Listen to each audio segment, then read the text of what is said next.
Yo, it's Toki time. How's it going, everybody? It's time whoop, to finish the last case, or not the last case, the last section, probably. Hopefully, it feels like we're going into the final stretch. We just have to do a little bit of investigating. The last little bit, oh my god, of case 4 of Ace Attorney Investigations 1.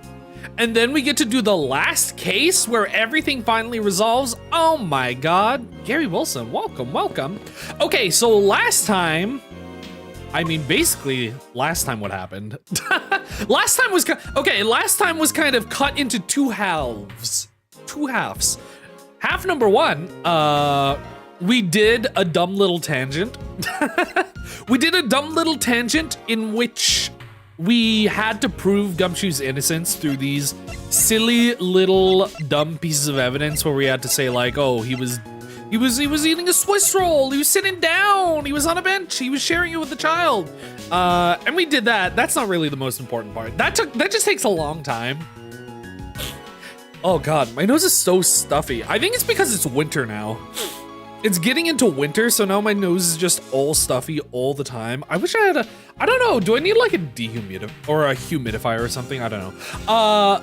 But that took a while. It's like when you get to a certain point in an Ace Attorney game, the cases get so long where there's just one part where it's like, oh, well, to clear up this confusing mess, you have to do something silly. There's like a silly segment. It's like a filler part of the case. So we did that, and then the second half, basically the entire second half, was finding out more information about the backstories for Kay Faraday, Bjorn Faraday, Callisto Yu, and Tyrell Bad. They're all, like, Tyrell Bad is like an uncle to Kay Faraday. I think that's really cute. We also found out that, oh my god, she blew her nose in Edgeworth's cravat and he gave it to her. It's funny because they like they try to find ways to make Edgeworth nice in this part, even though he's supposed to be kind of mean. But like, he gave his cravat to her to give back to him the next time they meet, and I think that's so cute. And then they finally meet again in the future. But we're finally getting to the part where we investigate the actual evidence for the previous case. So this goes like all the way back to the beginning of this case where Bjorn Fjern and Callisto Yu were doing a case of the Yatagarasu murdering Day the Main, the most creative character name in all of Ace Attorney, Day the Main. That was their case. The case was Mackerel murdered Day the Main, and these two, I keep on having to use my right stick to go to the second page. These two were doing the case about it, and Edgeworth gets called in to replace Bjorn Faraday because he had to get called as a witness. So we're finally getting to the part of this case where we prove that Detective Gumshoe probably didn't do the murder. I guess, like, we keep on running into roadblocks where new characters keep on coming in with new evidence and new testimony to be like, oh, yeah, I guess it was Gumshoe. It was definitely Gumshoe. Gumshoe did it. But after all that work and effort and time we put into this case, we finally get to the part where we get the evidence for their case that we've spent so long like delaying and not actually getting to. Like at the very beginning of this case, they have a case, and then all of this case so far has just been going, no, it wasn't Gumshoe. It wasn't Gumshoe. God damn it, it wasn't Gumshoe. So yeah, we're like just starting their previous case. Let me go to this bench first, because this has 1, and that's lower than 4. Chat and stream isn't working. Ah, not again! Every time. Like sometimes I have to test it, and then it works for a while, and I'm like, oh, I don't have to test it anymore. This button. Hello? Chat? Chat, though? Where are you? Oh, there you are. Okay, then I have to like refresh it every time. I don't know. Sometimes I test it before stream and then like it always works, so I stop testing it. Okay. Evidence that Miss You prepared is sitting here on this table. You know, you can't just fuck off a visit, right? Of course I do. Not that I was planning on stealing. Miss You must have been caught off guard by her client's sudden accusation. I wonder how she would have defended Mr. Rell in the case that he was still alive. I'm not allowed to look at that evidence. Whoops. The hitboxes for the doors are really big. Show me the evidence! So this is the evidence related to today's Codopian embassy trial from Mr. Faraday's bag. You mean the evidence bags that was on the table in lobby number 2, right? Yes. Fine. We can now take a look at the evidence itself and not just the data about them. Let's be sure to thoroughly examine them while we have the time. Agreed. I want to take a good look at all of the evidence from the embassy murder, too. And why is that? Because I still don't fully understand. I don't know anything. I'm just a little 12-year-old girl, okay? Gnoir! Don't point your crop at me just because you didn't know something. And don't you try to order me around just because Papa chose you today. I see someone is still sore about not being picked by Mr. Von Karma. I see this 12-year-old is disappointed that she still doesn't have an adult job. It's also real to see the knife up close. So, we have the knife, the gun, an envelope, and what's this organizer doing here? Oh, this guy's here. Guess what? Judge is in the room. Oh, that's right. I completely forgot to tell you. About what, Your Honor? They found Mr. Faraday's personal organizer inside that evidence bag of his. Detective Bad requested it be passed along to you. He said it would help the investigation. Detective Bad said that? What a strange stroke of luck. Yeah, he's a good guy. We love Bad. Well, never look a 40-year-old bad man in the mouth. We might as well flip through it too. I won't rest until I've inspected every suspicious-looking nook and cranny. Give me the envelope first. I took a quick look through these documents before the trial started. Well, I wasn't even afforded the opportunity to skim it. I suppose I should explain it to you then. Yes, you should. Perfectly and in its entirety, if you please. On the night of September 8th, an embassy staff member was killed in front of the embassy. The staff member died of shock due to being shot in the heart. Mac Rell was brought in that night as a suspect and thoroughly questioned. Because the murder weapon was found on him, for which he was arrested on the spot. A simpleton of a man, that's what he was. Perhaps he was, for the weapon wasn't the only incriminating evidence we had. Mr. Rell was caught in the act on film by a security camera. Please explain it in German for me and Franziska. I like to imagine that when Edgeworth was a kid and he was like, I don't know if he was like ever formally adopted or anything by Manfred von Karma. I like to imagine when he was adopted, quote unquote, as a kid, he like brought him to Germany and raised him with Franziska when she was like 2 years old or whatever.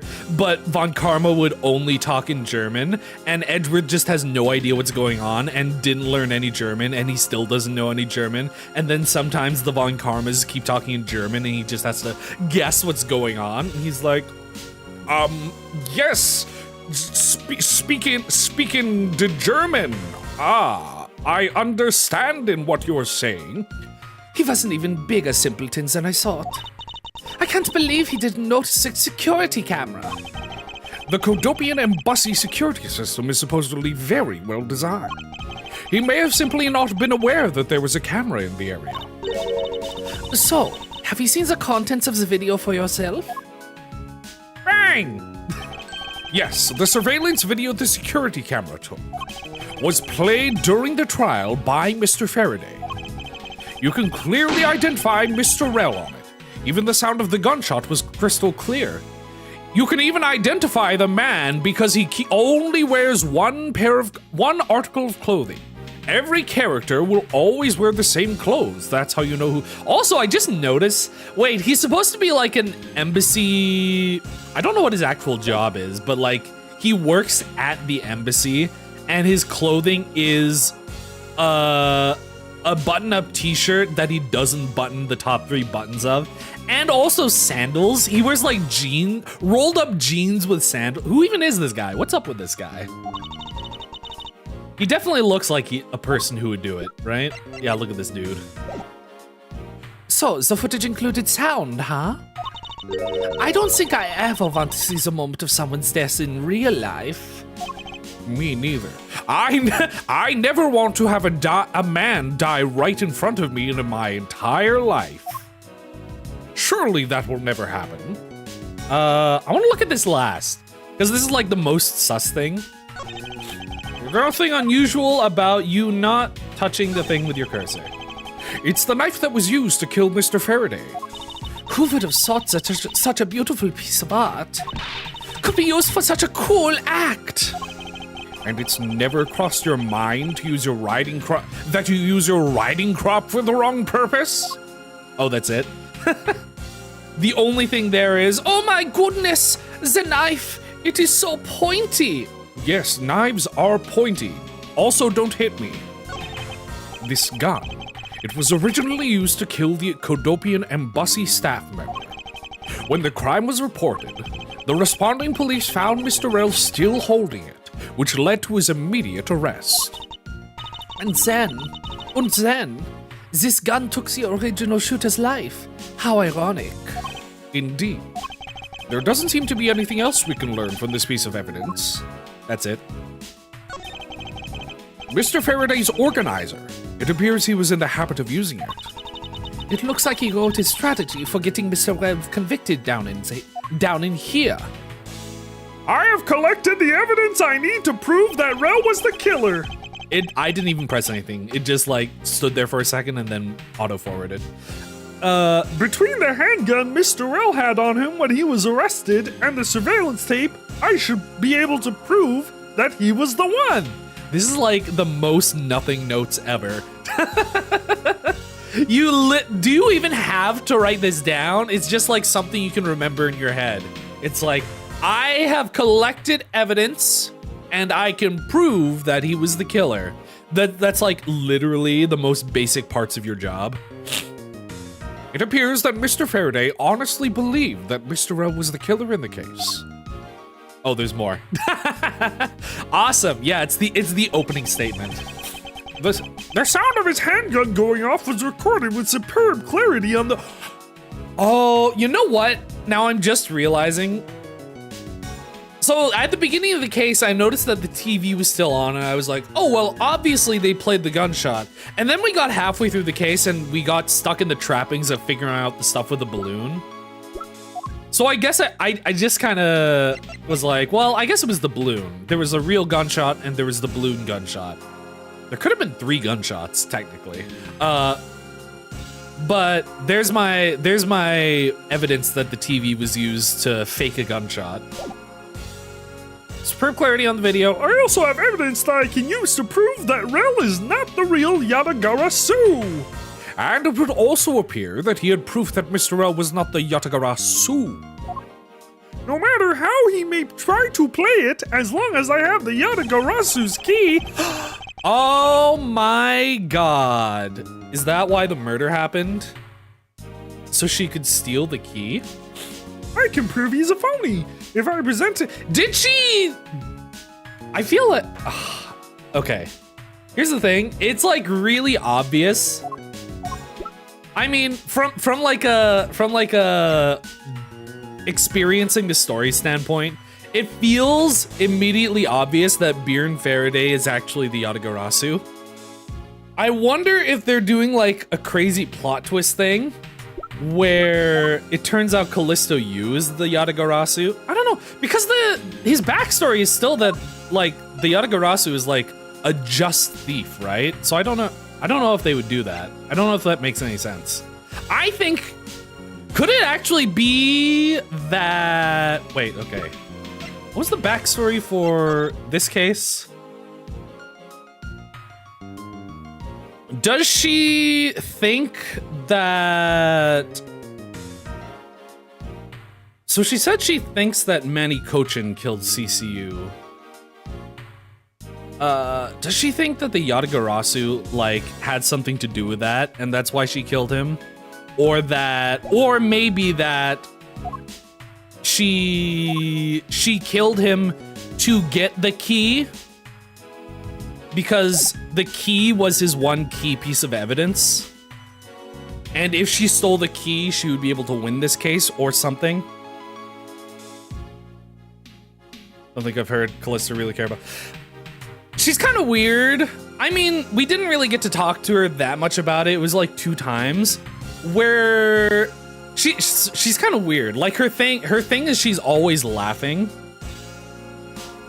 So like even when it gets to the emotional part, she's always going back and forth between being nonchalant and then also laughing a lot. I think she like it does feel like, I mean, behind the laughter she cares, but it's hard to know what she's actually thinking, because I think she like laughs to cover up what she's thinking, which makes it she's just kind of a weird character. I'm interested in seeing where we go from here to the end of this case, because she definitely did it. She's definitely going to jail. And I wonder where that leaves us for the last case.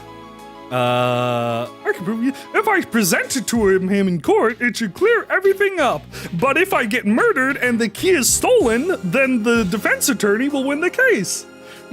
And he apparently also had a very definable piece of evidence. I define it as a thing that unlocks doors. A very definitive piece of evidence. It's been a long battle. I hope that this will finally bring it to an end. Yes, I believe that Mr. Faraday was well prepared. Much more prepared than Phoenix Wright, who just kind of makes things up and keeps evidence in his pockets. To discredit any claim Mr. L may have made about being the real Yatagarasu. And he had a way to prove that Mr. L was the guilty party in the Embassy murder. This organizer is a clue straight from Mr. Faraday. I'll have to take my time and give it a thorough read later. I'll have to take my time and give it a thorough read right now. Look, there's a picture stuck between these Wait. Oh, that is a picture. I thought it was like an actual piece of evidence, but it's a picture of a piece of evidence in the evidence box, in a space that looks like an evidence box. There's a picture stuck between the pages. These pages here. The key to the Yatagarasu. I wonder... Oh my god. It's... Wait, is it? Yeah, it is. Oh my god, that's so cool. It's a butterfly knife. Oh, that's funny. I just realized they use a butterfly motif on the knife to show you that it's a butterfly knife. So it's a key when it's open or closed, and then it's a knife when you close or open it. I was wondering if we had like anything that looked like that. I was thinking that maybe it could have been on a person, but I don't know if we can look at that in the profiles. Like if she maybe had it as part of her character portrait, then we would eventually be like, look at her. She has the key. Yeah, it's the knife.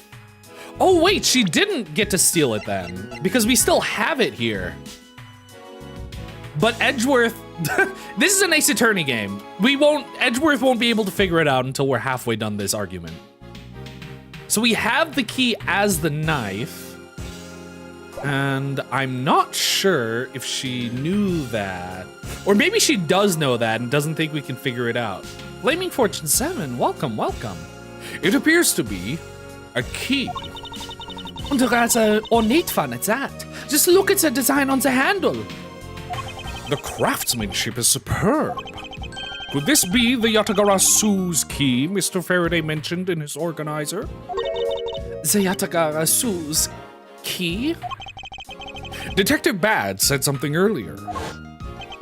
What's the different about this time? Was that evidence related to the smuggling ring?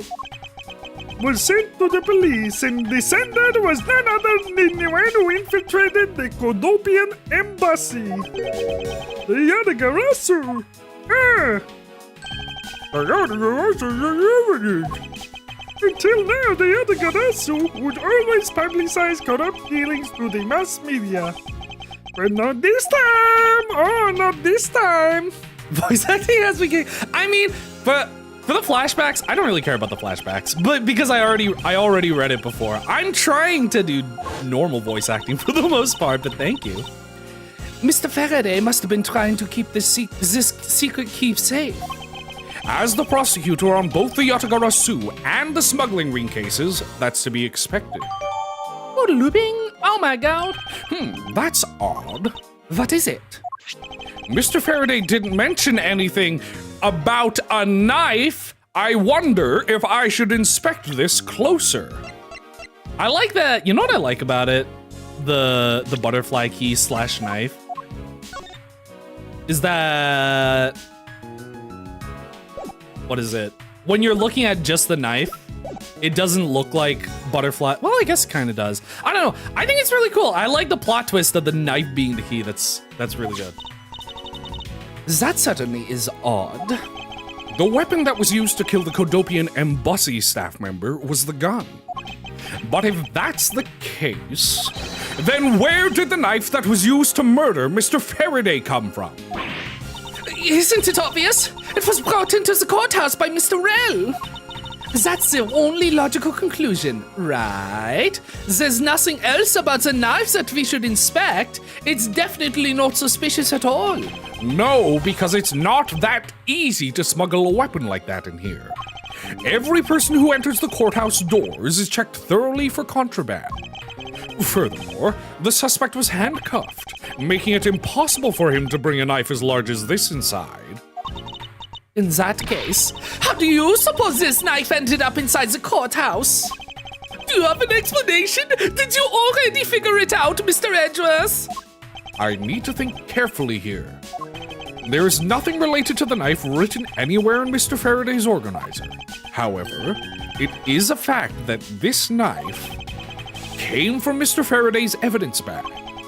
Conversely, there is one item listed in Mr. Faraday's organizer that no one has claimed to have seen today. So in order to solve this mystery, I believe I will need to put my two brain cells together and think. Miles Edgeworth, you appear to be thinking really hard. Are you sure you're okay? Are you sure you aren't going to get a brain aneurysm from this? I know it's hard for you to put two things together.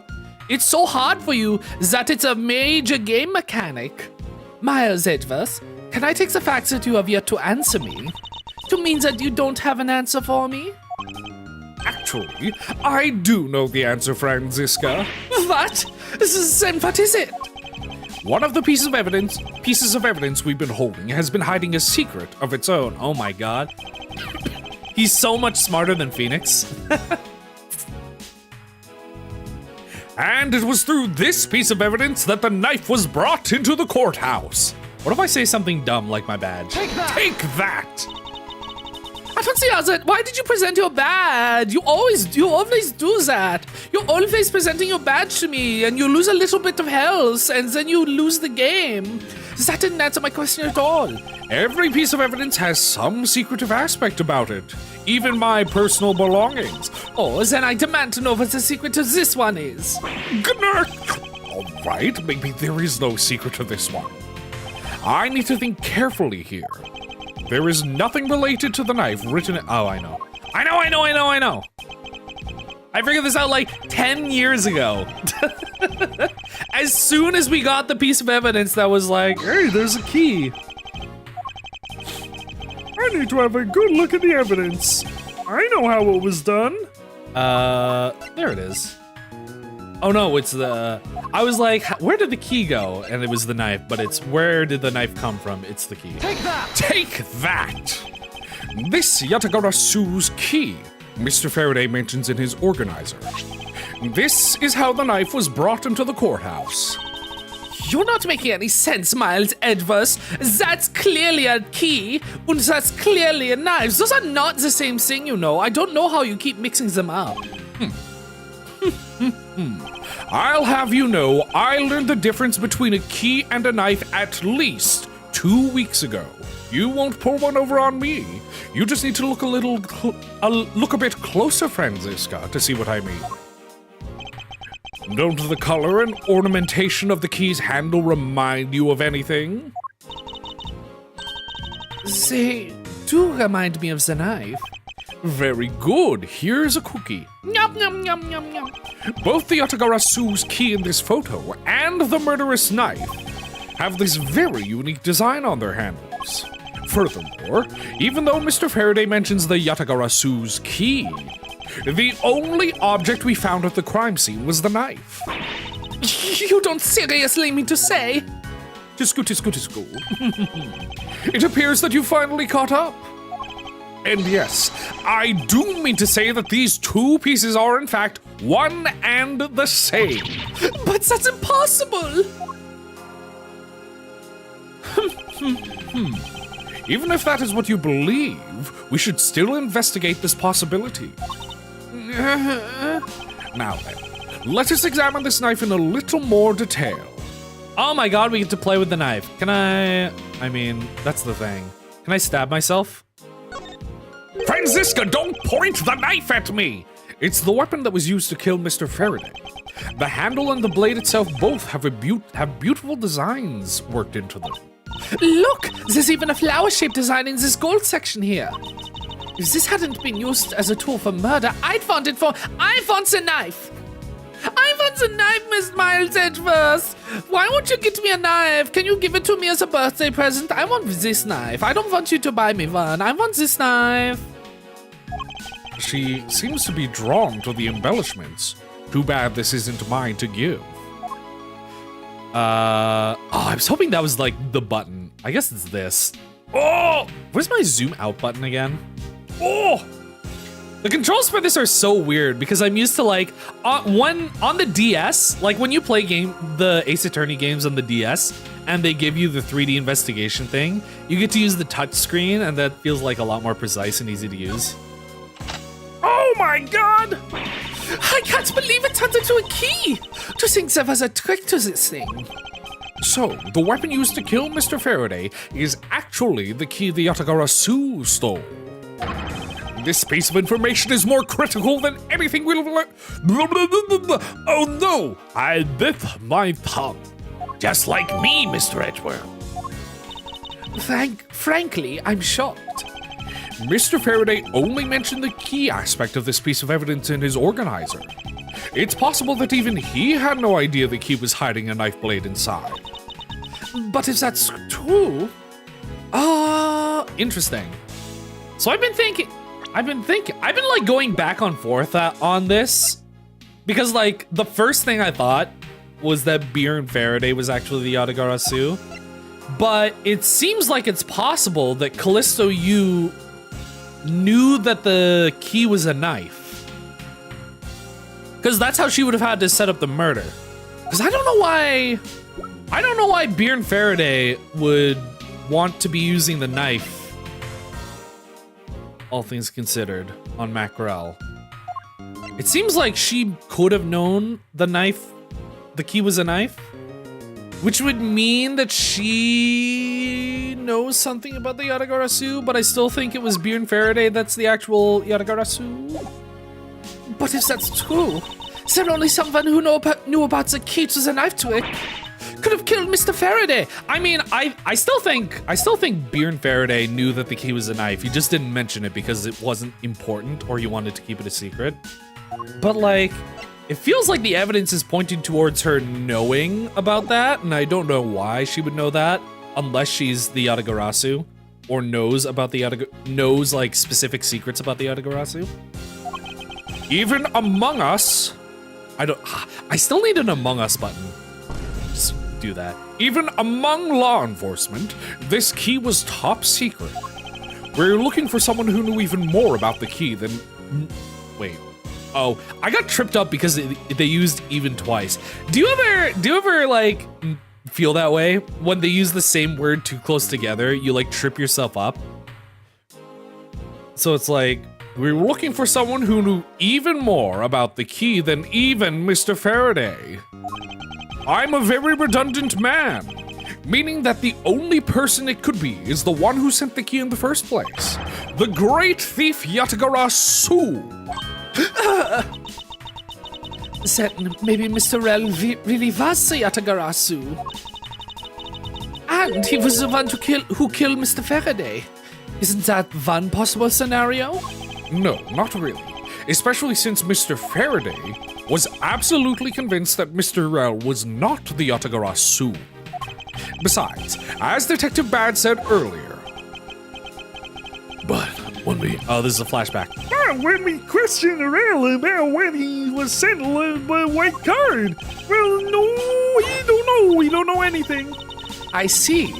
Alright then. I guess the person who knows the trick behind this key is someone else. And that person is the real Yatagarasu. You proved me wrong, so I just said another different thing. That has to be right. It seems that this key is truly the key to solving this case. Me, whenever an Ace Attorney game introduces a key, this truly is the key to the case. That's odd. We're short one piece of evidence. One piece, and the piece that's missing is the surveillance video that was played in court. The surveillance video? How could a piece of evidence just disappear? Where did it go? The video showing the moment in which Mr. Rel committed the murder. Where could it have gone indeed? I know where it went! Are you done yet? You've been standing there a long time. You've just been yapping to yourself. Yes, I'm finished. I'm finished! However, Your Honor, I am missing a single piece of prosecutorial evidence. Your Honor, were you derelict in your duties? What? No! I dare not lick my duties. You said duty. That was very funny. What do you take me for? No, Your Honor. The most important piece of evidence in today's trial. The surveillance video is not among us, the evidence you laid out for me. Among us. But I brought Mr. Faraday's whole bag with me from the crime scene. Maybe the tape is still somewhere at the crime scene. There's something wrong here. Something about this missing piece of evidence. It would appear that for me to find the answers I seek, I must inspect the television, which we've been talking about since the beginning of the case but refuse to acknowledge. Oh my god, it's Lang. Wait, he looks so dumb. Oh my god, it's baby Lang in a regular police officer uniform instead of his badass jacket and dragon tattoos or whatever. It's little baby Lang. It's funny how they just like swept. Oh. That's Detective Bad. But who is this other person that I've never met before? Also, didn't Edgeworth not recognize him in the future? I guess if he only meets him once and it's just some random cop. Some random cop with main character anime hair. I've never seen that officer before. So, did you find it? No, not yet. I've looked everywhere. I see. Well then, please continue with the search. Understood. I like how he still has his theme song, even though he's like not he's like pre-main character. I'll continue the search. I still walk like a badass. Ha! So you're the one running this show. I'll remember your face, you dope. Prosecutors like you shouldn't even be allowed at crime scenes. And how dare you? Just who do you think you are? I'm God. I get one line and then I'm out. I hope you never remember me. What was that all about? And who was that man just now? Whoever he was, I've never seen a more impudent officer in my life. I hope he doesn't get into a position of power, and I hope we never ever meet him again. Does he even know that we're standing right here behind him? I know you're standing right behind me. What do you want? Ugh, I didn't know that's how mirrors worked. Looks like you were paying attention after all. Ugh. Of course I was. I have eyes in the back of my head. Ah, so that mirror isn't for vanity. Didn't they already make this joke? They already did this bit where he was like, I can see behind me with my mirror. it's for him to keep an eye out on who or what is behind him at all times. So, tell me, Detective Bad, who was that rude man just now? I like how it's still playing Lang's theme song even though he's gone. The guy came here from the Republic of Shanghua to study. He's Agent Lang. Don't remember that name, he's not gonna be important in the future. He's trying everything he can to revive the lost honor of his family. He's traveling the world to study different philosophies of detainment from scratch. By visiting various police departments around the world, he has a lot of dedication. He's still just a rookie cop, but I sense a strong grudge of some sort in him. Maybe you'll find out about his backstory in the next case. The guy's more useful than Gumshoe, even if he is rude. Well, he shows a lot of guts to come to this country and give prosecutors a hard time. I agree. However, I can think of one young lady that statement also applies to. I can think of a 12-year-old that is very rude to adults. Anyway, what was that agent looking for, Detective Bad? Earlier, that little girl was walking around in lobby number 1 as well. Like I said before, it's got nothing to do with the two of you. I highly doubt that it has nothing to do with me. Fine. If this Miles Edgeworth Ace Attorney Investigations 1 is the game I must play, then I will take this opportunity to draw out what he's been hiding and what happened in this room straight from him. What if I just look at the TV? That is one tiny TV. Ooh, it has a VCR. I wonder if there's something in there. No, don't touch it. It's the stranger's property. And we already went through these lines, so we're just going to skip it. Detective Bad. I suppose it's impossible to enter. No, I didn't want to look at the windows. God damn it. I hate how whenever you close the game and then open it again, it forgets the dialogue you went through. So you can't skip the dialogue.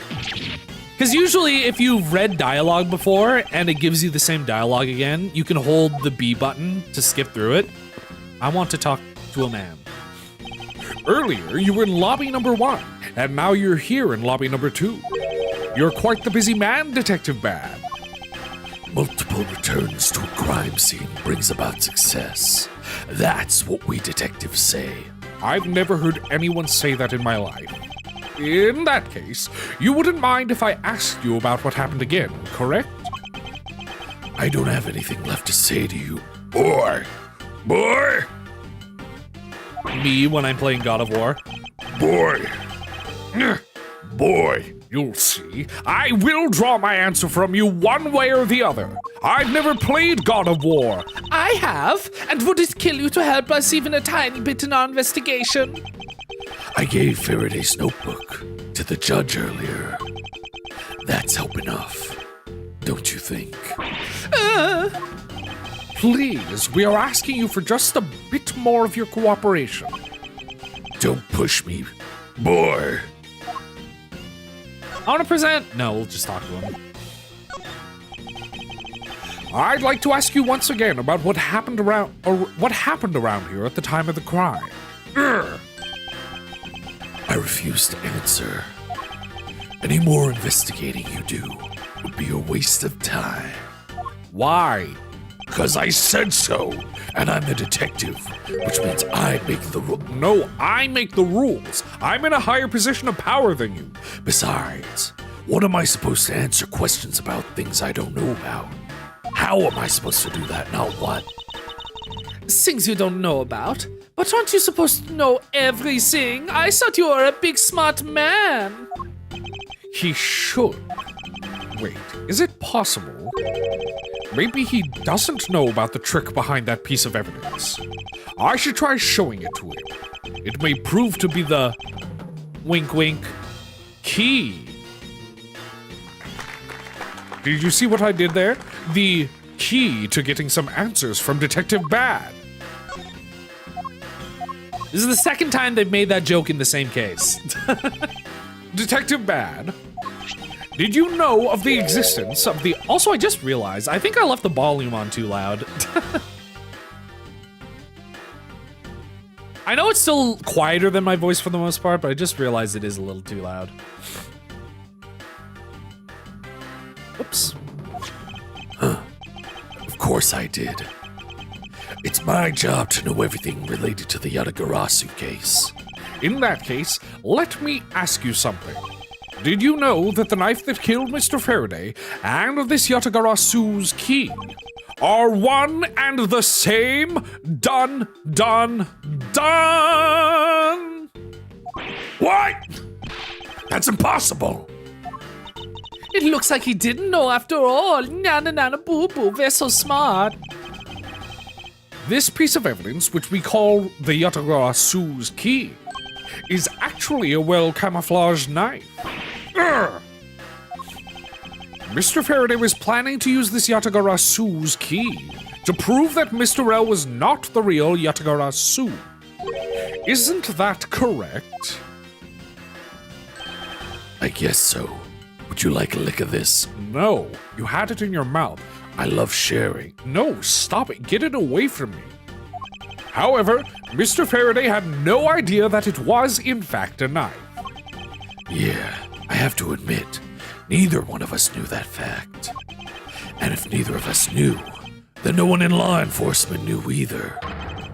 How did we miss something as big as this?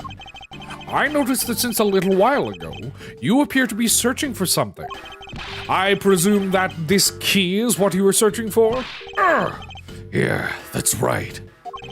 And why were you searching for it? Because I promised Faraday. I promised that I'd protect this key with my life. But after he was killed, the key disappeared from Faraday's evidence bag. Who would have thought that the key is what took Faraday's life? Detective Bad, so that we may find the truth, please testify for me once more. All right. But it doesn't matter how many times I tell you about what happened. Nothing will change. Testify! Detective Bad, I ask that you please testify once more about... My answer is still the same. Did you know an anser is a type of bird? My answer is still the same. And this is the last time I'm gonna do this. That's fine, because I only need this one last time to clear everything up and find the truth behind this case. Oh my god. Why are we doing this as an argument section? He can just tell us things. I was in lobby number 1 talking with you. Talking with me? No, we're done with that joke! You did it too many times last time! We were talking about some trivial things. I heard the gunshot right before the trial was about to reconvene. When we heard it, you and I immediately dashed into the hallway together. You and... I saw Gumshoe goofing around there, and then we all ran into lobby number 2. It sounds like the exact same story he told us before. Indeed. However, I feel that we have yet to draw out all the information that we can. I definitely think the videotape is in the TV and that was the gunshot he heard. However, I was in lobby number 1 talking with you. That might be relevant, but let's just see. Talking about some trivial thing. You can't just say something like that. That's so vague. Just tell me what you were talking about. I was hoping you could expand on what exactly we're discussing with Miss Yu. Trivial stuff. It was nothing important. It was just trivia about my favorite game, Undertale by Toby Fox. That's for me to decide. I prefer Deltarune. All right, I suppose that's for him to decide. All right, okay. My bad. Guess I was wrong. Moving on. The gunshot right before the trial. Heard the gunshot right before the trial. And I guess we don't have the judge's testimony where he was like, he heard it 20 minutes ago. Curious about this.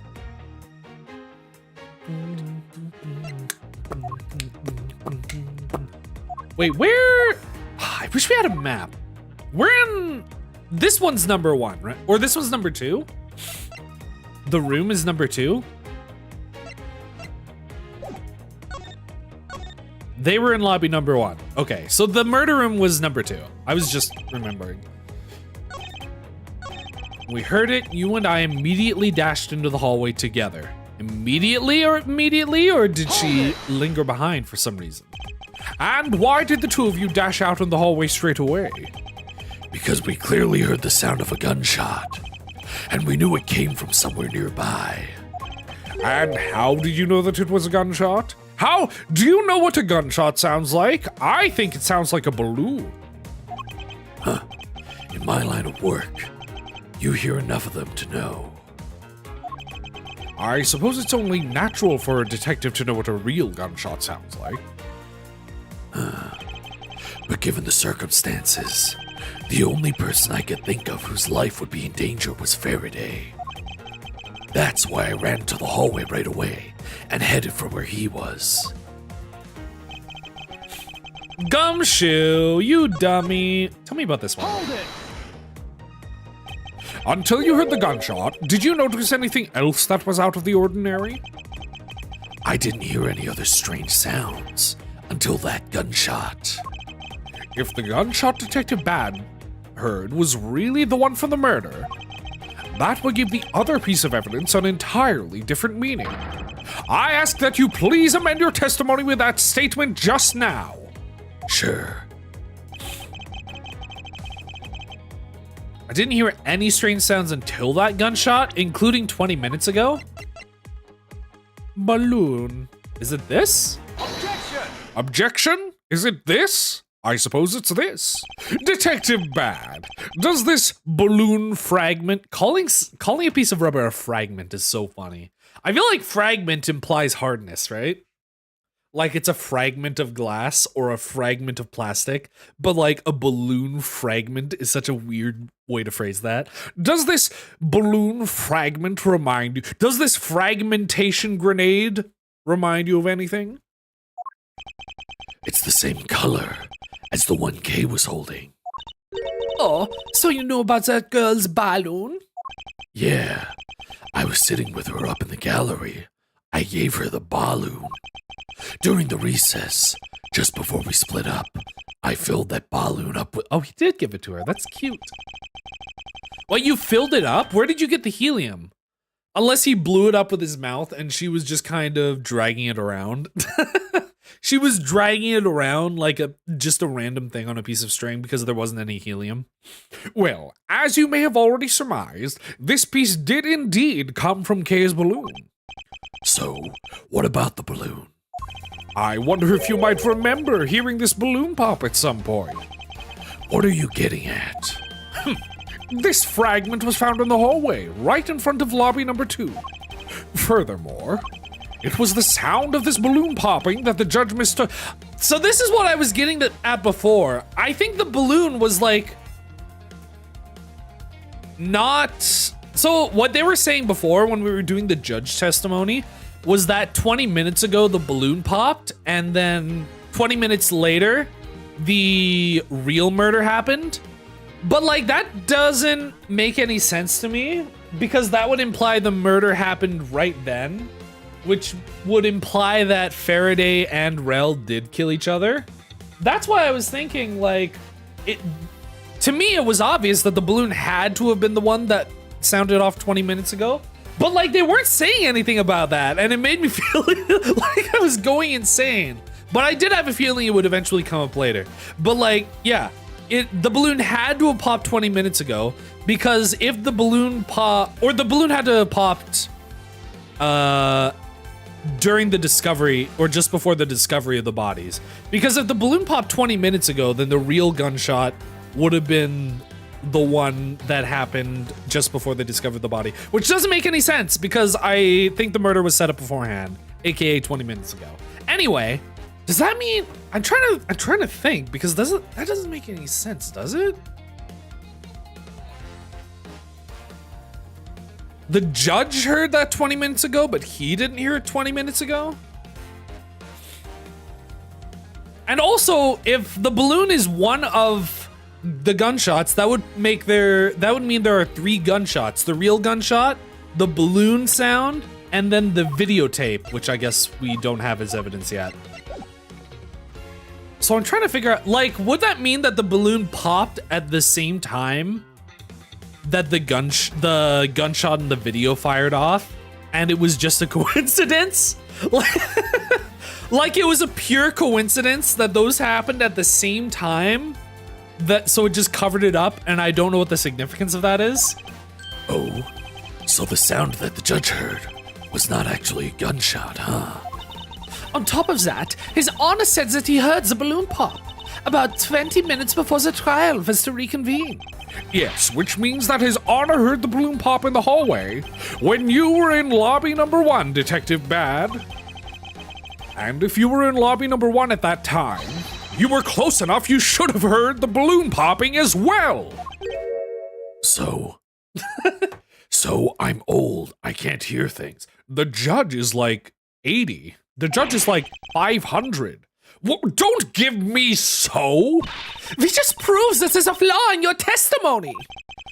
The crackling of the truth is louder than the sound of your sweet naivete cracking. And since you kids don't seem to know, let me fill you in on something.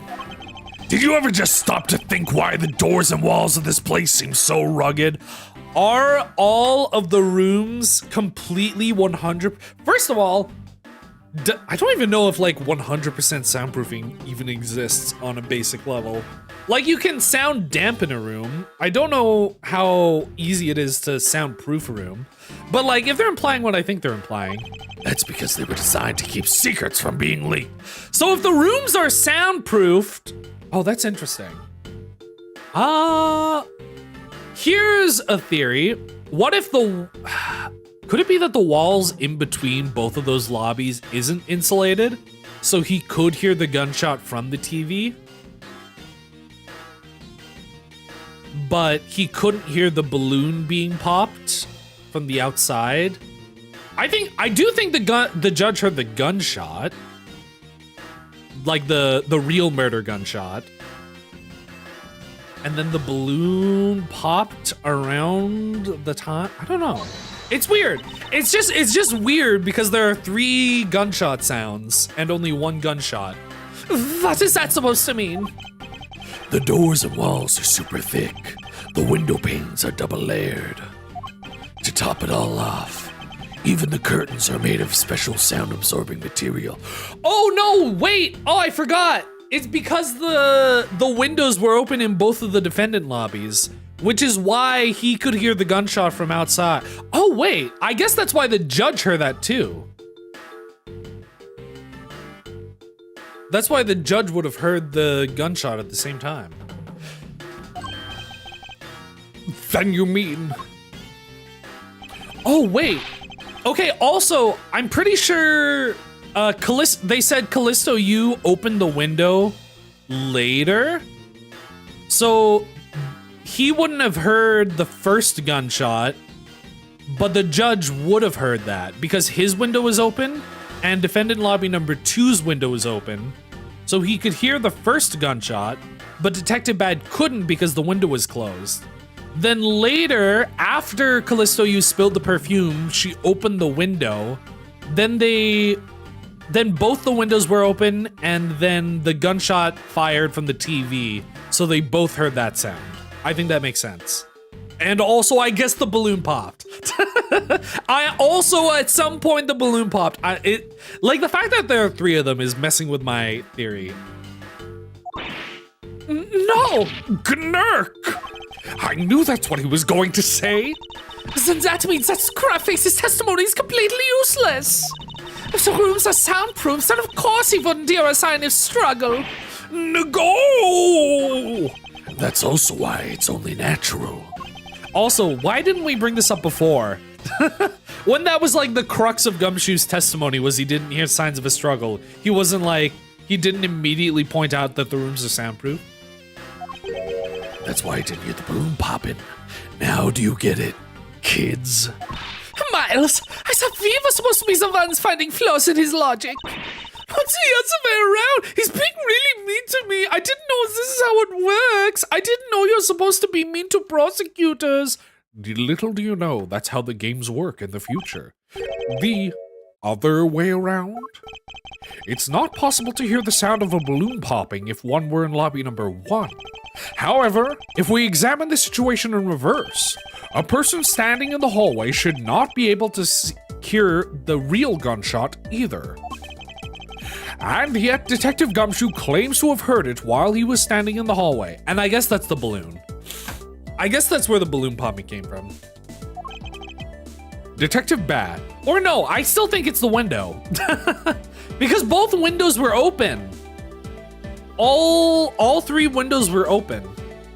Which means everybody should have heard the gunshot from this room regardless. I guess that's why she probably spilled the perfume on purpose to make an excuse to actually open the window so she could force Detective Bad to hear the gunshot. Detective Bad, if that is the case, how exactly did you hear the gunshot? What do you mean, how? I don't understand. I can't connect 2 pieces of information. It would appear that you have yet to realize the contradiction in your own words. Oh, how so?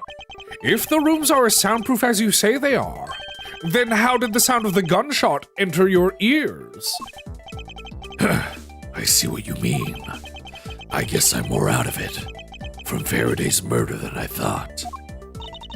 Which means what exactly, Miles? In the end, what does it all boil down to? It boils down to this. There must be a reason. As to how Detectives Bad and Gumshoe heard a gunshot they theoretically couldn't have. It looks like we need to examine the state of the crime scene again. The state of the crime scene. Wait, can it be? It's that ultra strong perfume. Oh my god, he's getting a thought. She spilled the perfume. Hooray! And way too no. Oh my god, he's remembering. I'm beginning to remember. My brain cells are rubbing together. Evidence disappear. Where did he go? I don't know. Brain Palace. I think these are together. Oh, it's just these. They're just all paired together. Nice. Yeah. You just mash the button. It's simply not possible for the killer to have escaped through the barred window. And yet, the fragrance of the perfume managed to escape from defendant lobby number 1. Of course, incorporeal beings such as ghosts can move freely through walls. Miles, I don't think that's what it. I don't think that's what it means. Oh, are we going through windows first and then going to missing evidence after? Okay. Now then, what else besides a smell can go both in and out of an open bar window? Of course, a ghost! The answer is ghosts! So no matter how careful the killer was, if the window was open, the jig would be up. And since the windows in both defendant lobby number 1 and the hallway were open, that explains how the sound of a gunshot could be heard in both locations. I see. So the ghosts moved the gunshot from one room to another room. Oh, okay. I was like, I was reading the first one, I was like, wait, that doesn't make any sense. And then I read the second one. I forgot what the second one said. The missing piece of evidence is a video that shows the moment in which Mr. Rail killed the embassy staff member. The sound of the gunshot left quite an impression on me when it was played during the trial. The video should have been returned to Mr. Faraday's evidence bag for the recess and brought back here. If it disappeared after that time, then it's possible that the tape is still here in this very room. Eureka! The evidence that the missing evidence, the evidence that the evidence of evidence made evidence, the evidence created evidence, eureka evidence. The evidence that the evidence created for me is the gunshot sound that no one should have been able to hear in the first place. Miles, what have you been thinking about? He just has the same line repeating in his head where he goes, the evidence, the evidence, the evidence. Stop wasting time saying evidence and let's stop looking again. It's not a waste of time to think, for I have figured out where we should look. And where would that be? I believe we should examine the television. My favorite show is on. The TV. That's where I watch. What's an old show? What's like a really old show that nobody watches anymore? What kind of TV show do you think Detective Bad likes? That's where I watch I don't know, Cheers? That's where I watch Cheers. That stopped airing a long time ago. No Guns Left. Like Detective Bad just really likes it. That's so funny. That's where I watch No Guns Life. Well, you kids have fun. Go watch your animes or whatever they are. Begin investigation. Why are we in begin investigation? I will render the sus-looking nook and cranny. Allow me to inspect these nook and crannies. DVD player.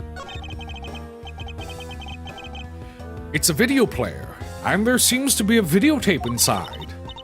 It looks like it. The tape must have stopped on its own when it reached the end. This tape, could it not be the missing surveillance tape? I suppose, but... Detective Bad, would it be alright with you if I verified the contents of this video?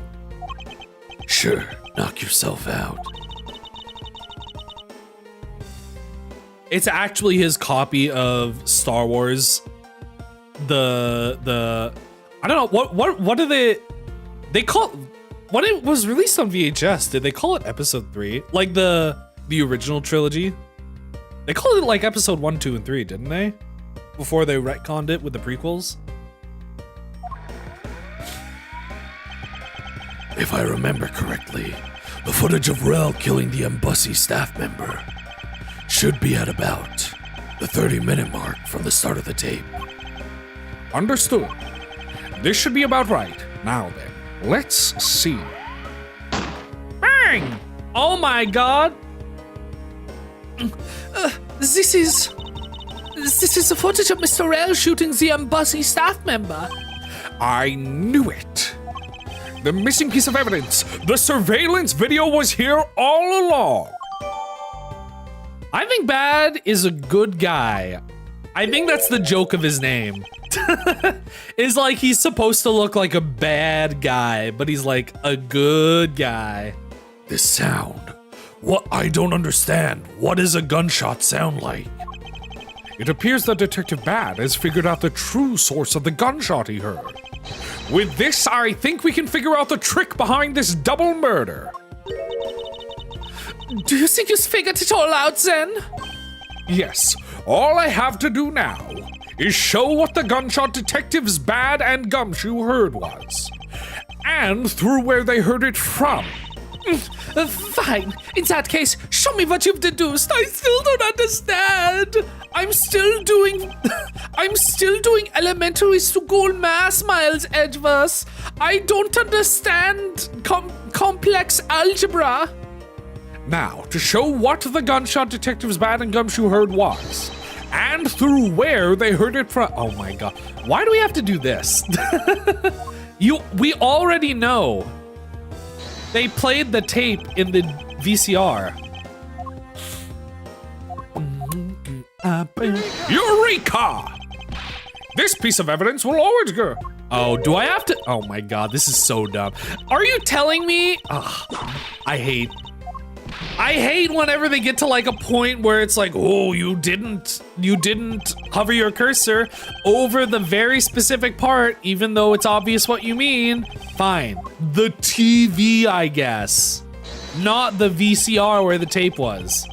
Oh wait, are they saying that they heard it through the window? I just realized. What? The gunshot? It was obviously the VCR. Where they heard it from? Are they saying it's the TV or are they saying it's the window? I feel like it's the window. I guess we're supposed to be explaining how they both heard it, as opposed to where the source is, which is the TV. Eureka! If the door and windows to the crime scene, namely this room that we're in, were closed, the killer could have used the gun and no one would have been the wiser. That's true. This courthouse does seem to be well designed for such a thing, as it were. However, what happened in reality was Detective Gumshoe, Detective Bad, and Miss Yu, all three of them heard the gunshot. Well, the windows in lobby number 1, 2, and the hallway were open. So naturally, the people in those locations could hear it. Ah, but then why would the criminal open the window in the first place? To allow the gunshot to be heard, I suppose. Correct. That's the only logical conclusion we can draw from this. But why was it necessary in the first place?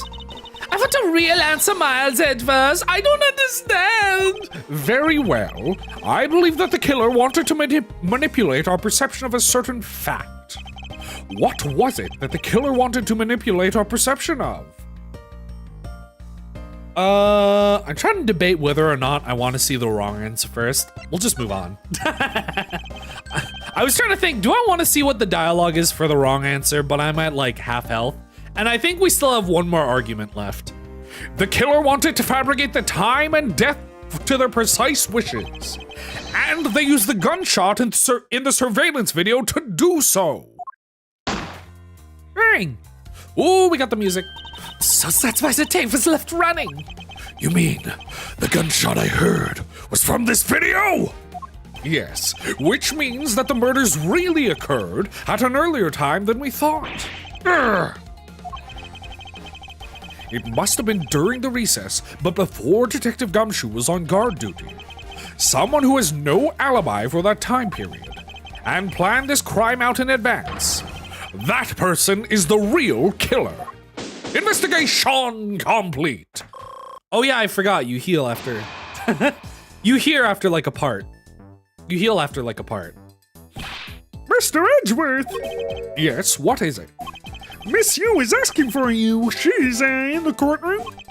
She says that she's identified the murderer, but that she wants to clarify something. She says that she's fabricated evidence and she wants to present it to you.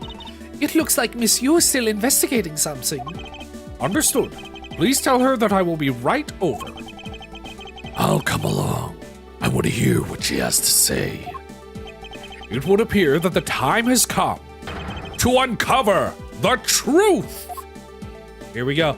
Oh, to be continued. Truly, this is the final testimony. Oh, I need to like breathe. I need to unstuff my nose. Oh, the atmosphere is awful in the winter. I'm not sick. It's just like, I don't know. I think when it's cold out in the winter, my nose gets really stuffy. Ugh, which is annoying. It's not like cold stuffage. If I was sick, I honestly wouldn't be streaming today because I don't think I could voice act this whole part of the case while I was sick. That would be an awful experience. Oh my god.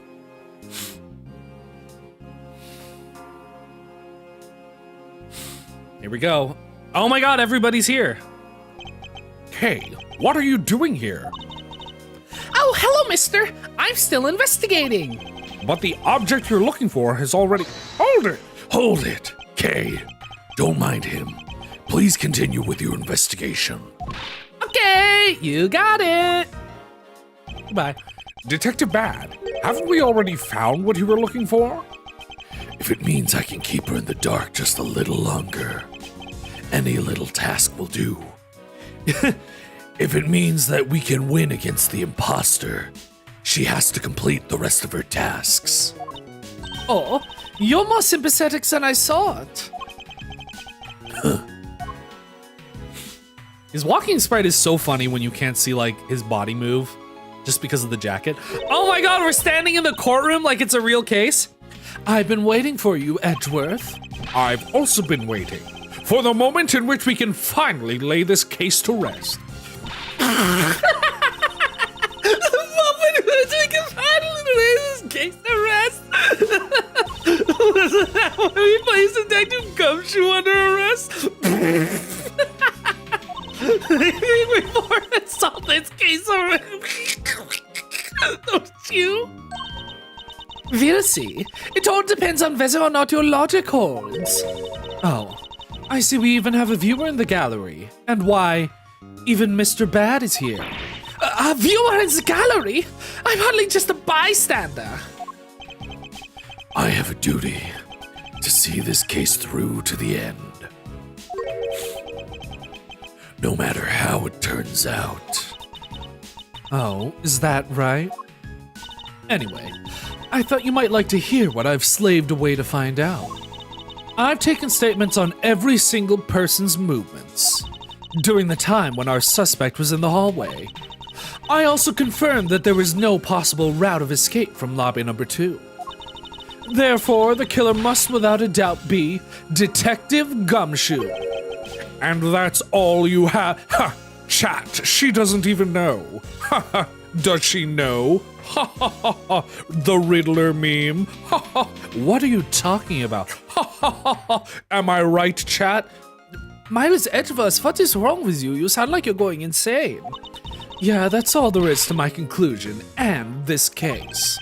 Sorry, but I beg to differ. In a trial, there is always time for a rebuttal, and we are standing in a court of law. It'd be more than appropriate to follow the rules of court in this case, don't you think? Absolutely like a rookie to think such a thing. But alright, I'll play along and give you a proper testimony. If my logic is correct, then I've already won. All I have to do now is prove it by showing who the real killer is. This truly is the final testimony. Everyone, sans, oh wait, wrong button. Sans, the suspect has an alibi for when the gun went off. Yes, at the crime scene, officer. Best you get it right.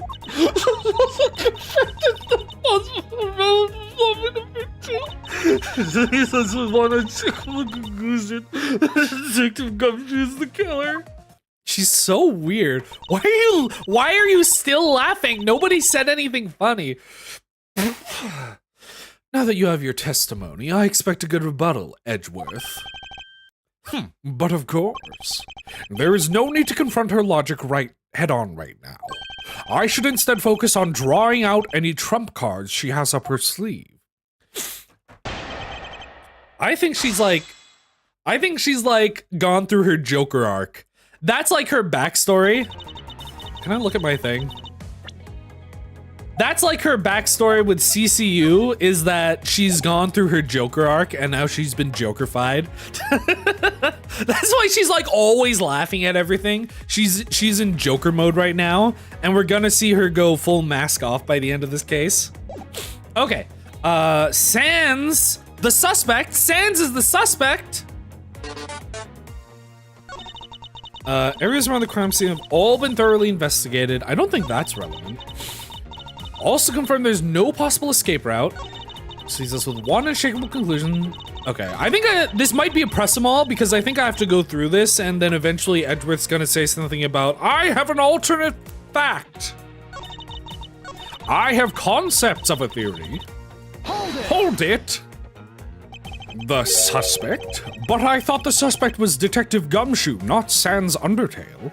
But I thought Detective Gumshoe's alibi has already been proven. Are you joking, Edgeworth? I assure you this is— stop laughing!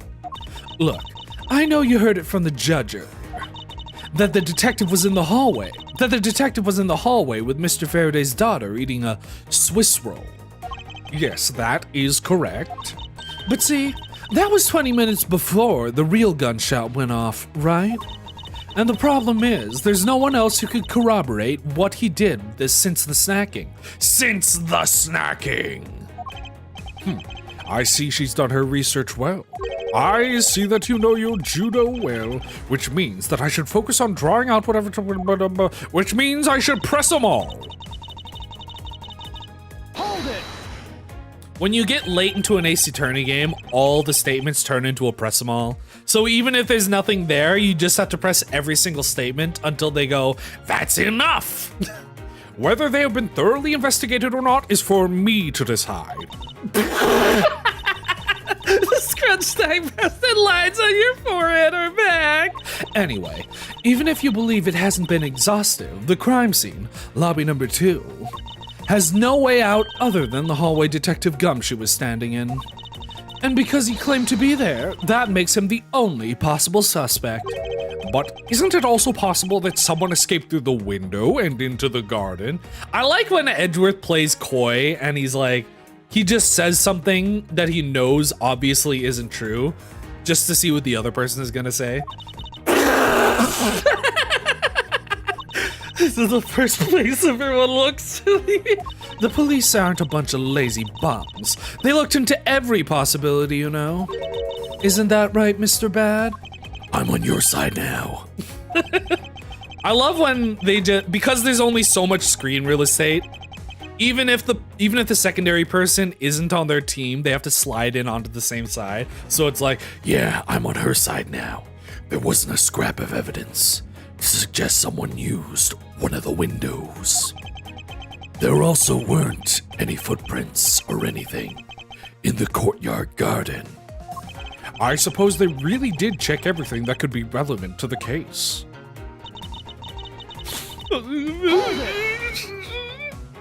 Are you laughing right now? You're supposed to be giving me testimony. of course I'm sure. And why are you so certain? This is a courthouse, the place where criminals are brought to be judged. If there was an escape route, I'm sure every criminal would be using it to escape. It's just common sense.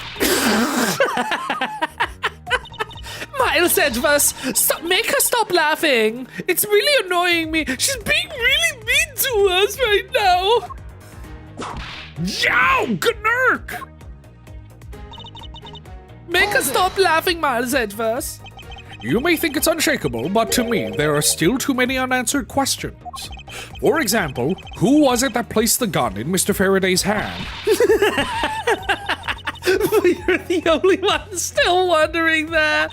Detective Gumshoe probably had no idea which hand Mr. Faraday used to write with. Even if you know someone, it doesn't mean you'll know which hand they write with, right? I mean, I certainly don't care about that sort of thing. I know what hand everybody writes with. It's the first thing I notice when I meet someone. I'm not about to let her get a rise out of me with such a flippant statement. It turns out that this was a press-em-all. I already have my trump card ready. All that remains is to play it. But before I do, I think I should inquire into a little something about her argument. You said earlier that you confirmed the alibis of every person other than the suspect. However, I don't recall either Francisco or myself speaking with you about the subject. Ah, but there were witnesses. For you, there was your mentor who gave you an alibi. I see. As for the little Missy, She came to the courthouse during the recess. Just the first security guard at the door to the hallway. She gave me quite a whipping for that. I'm tired. I'm the daughter of Manfred von Karma. Stop bullying me. You're just like the other kids in my elementary school class. And I will not be forcibly stopped by a guard or a bailiff or anyone else. Wait, so basically, the only reason Francisca bothered to show up today was because she found out that I was to be the replacement prosecutor? By the way, Miss Yu, What about everyone's alibis before Detective Gumshoe was assigned to guard duty? What about them? Have you looked into what people were doing during that span of time? What kind of idiot do you take me for? Doesn't matter when the killer went to lobby number 2. From the time we heard the gunshot, to the time Mr. Bad and I arrived on the scene as we dashed from lobby number 1. The only person who could have committed the crime was Detective Gumshoe. Yes, let's talk about when you and Detective Bad heard that gunshot, shall we? I suppose that if we go by your logic, then Detective Gumshoe is the only one. However, what if the crime had occurred at an entirely different time than when that gunshot you heard went off? What then? Huh? What then? That gunshot was a trap! Objection! Sadly, your explanation is very lacking, Edgeworth. The gunshot we heard in lobby number 1. Care to explain how that could have been fabricated? They're talking about the tape one, right? They're not talking about the balloon? Take that! That tape? Oh my god! Oh, we gotta just. This is her first distress sprite. Oh my god, she's going ham. She's going so hard on the. Oh my god, she's so fast. Look at her go.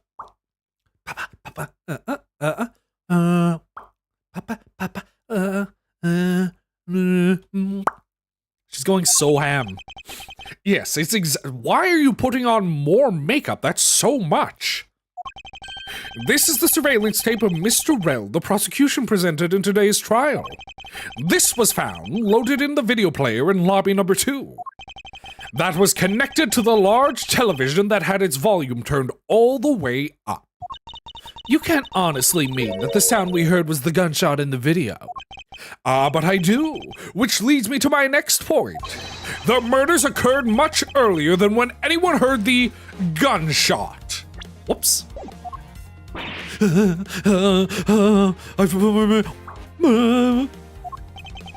That's the only thing I can think of, too. After committing you're on my side? Yeah, I'm on your side now. I felt like switching. I didn't like my left-facing sprite. How do you like my right-facing sprite? I think it's quite uncomfortable how close you are to me. The killer took the surveillance video out from Mr. Faraday's evidence bag, turned the television's volume all the way up, and left the video to play. Oh no, I'm dead! If played from the beginning, it would take 30 minutes for the gunshot sound to come on. And since we know that this method of time manipulation is possible, it opens up the possibility that the killer is someone other than Detective Gumshoe. Objection! Sounds from a television doesn't amount to much here. But of course, Mr. Prosecutor Edgeworth and Little Miss Von Karma already knew that much from the very beginning, right? Of course we knew, didn't we, Miles? We agree, right? Because we're very smart, Miles? Yes, of course. We know about the soundproof quality of this courthouse's rooms. Of course, I'm not about to admit we had no idea until only a little while ago. That's right. And if the rooms are soundproof, then we should not have been able to hear it. And yet, we heard the gunshot clear as day. And that's it, end of story. But it's not. It's so funny how, like, way ahead Edgeworth is. Like, I feel like with Phoenix, right, a lot of the time is that once you're in the final argument, or once you're, like, in the middle of an argument, there's always more for you to find out or for Phoenix to stumble his way into. But in this one, like, right now, Edgeworth has already figured out everything.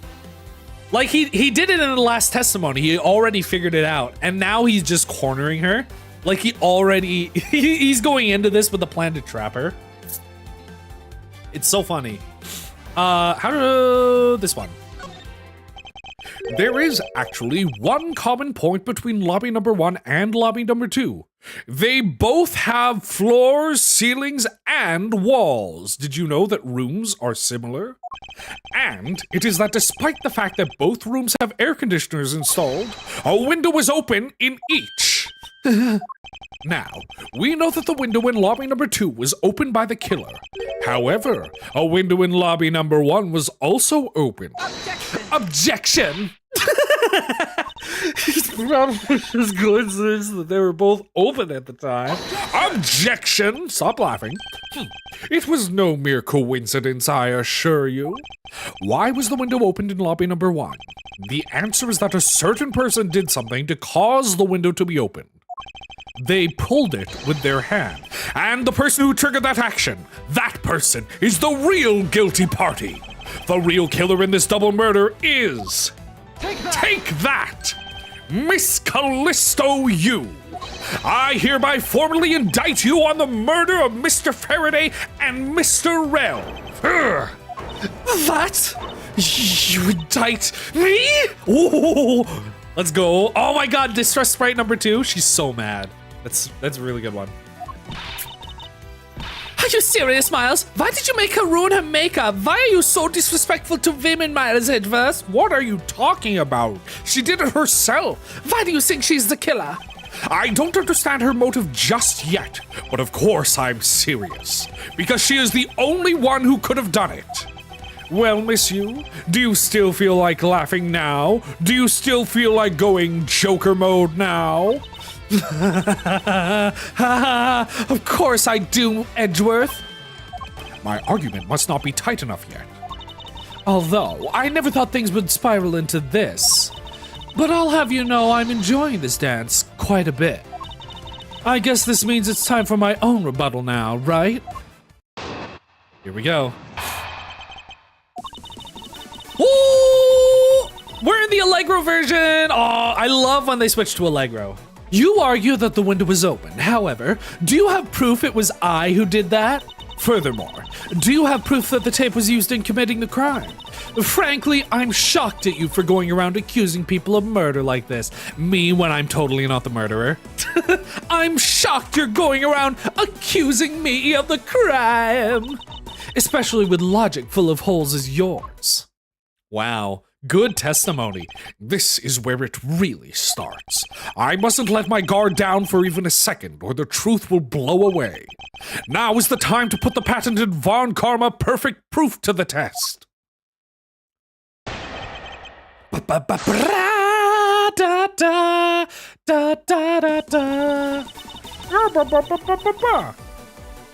Don't I? I guess it doesn't technically say she did. I thought that Detective Bad testified that she opened it. Maybe I'm crazy. We'll just press. Hold it! Evidence? All I need to do is have some prints analyzed that we know straight away. Be my guest. I totally didn't wipe them. She sounds as though she has the room to maneuver, which means, even if we were able to lift prints, they'd only show that it was someone else. But why that someone else was forced to open the window? That's simple logic. Why don't I try presenting that piece of evidence? Oh, okay, so they are saying that. Like, the first thing I thought of was like, I thought we knew why the window was open. But like, it doesn't specifically say she opened it. So this is their hint to be like, that's it. Yeah. I'm gonna be okay now running a fingerprint analysis. Stop talking to me like I'm a baby. I'm an adult man. You're like 17. Continuing with Bobby. Joke's on you, because I have a present. Objection. I'm sure you've seen this before, haven't you, Miss Yu? Edgeworth, I never knew you were into wearing that kind of perfume. It's not exactly what I'd recommend for boys, you know. What? This isn't mine. That's right. It's mine. I'm very pretty princess. It's my favorite thing. I received it from Detective Bad. He gave me a gift. Edgeworth won't give me any gifts. I wanted the knife, but he wouldn't give it to me. But I got this from Detective Bad. Miss Yu, you can pretend all you like, but we know at least this much is for sure. That you are the one who gave this bottle of perfume to Detective Bad. You're Super Cinderella? So, what about the perfume? While you were in lobby number 1, you made a big show of spilling some of this perfume. That's according to Detective Bad. He's just grumbling next to him. Oh, I know. You also knew that if you spilled it, he would naturally move to open a window. Objection! Come now, I've already told you that it's all just a big coincidence. After we opened the window in lobby number 1, I just left it open, you know. So maybe it was just dumb luck that we heard the gunshot through the window. Objection! The timing of when you were going to spill the perfume is something you could control. And the most important fact about this case is when people were made to hear the shot. Furthermore, it would have been pointless if you didn't have an alibi for yourself at the time. You mean, Miss you were the one who called Detective Bad into lobby number 1 when you saw him bring Detective Gumshoe into the hallway. Is that correct? All of today's premeditated events could only have been thought of by you, Miss You. Oh, I'm so excited to see the full breakdown. You accuse me of murder on the fact that I spilled a little perfume. Well, allow me to say this much. I couldn't have killed Mr. Faraday. Would you care to testify as to why? Look, I've had a lot of fun today, really. But I grow weary of this game of cat and mouse. Let's make this testimony the last. This truly is the final testimony, and wrap up this absurd case once and for all. Here we go. Accusing someone of murder over a spilled bottle of perfume is a bit over the top. But I suppose forgery of evidence is to be expected of a disciple of Von Karma. In any case, it simply could not have been me who killed Mr. Faraday. After all, I don't even know where that knife was used to kill him came from. That's the thing. Why did she know about the knife? Miles, her testimony is flawless. Yes, but no matter what sort of trick she may try to pull, she won't escape me. And if I'm lacking in information, I'll just draw it out of her. Why does she know?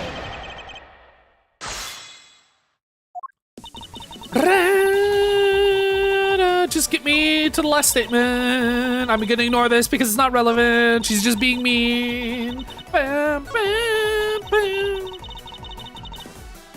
Hold it! Here we go. At this rate, she will inevitably escape. What if she really was the one who killed Mr. Faraday? Then she must have known about the existence of the knife. I'm sorry, Miss Yu. Maybe you weren't aware. However, that knife that was used to kill Mr. Faraday was taken from his evidence bag. Miles, what do you think you're doing? I'm drawing the truth out of her. That's what I'm doing. Huh? But I don't recall a knife being presented at the trial earlier today. Tisku, tisku, tisku. Well, I suppose that's because the evidence was something Mr. Faraday had yet to use. So that's what you're trying to do? Look, why don't you cut it out with the lies? I've already figured you out. There was no knife inside Mr. Faraday's evidence bag. The only evidence he had yet to present was the key the Yatagarasu had sent. Did he actually say... I mean, so in real life... Ooh, this is such a banger.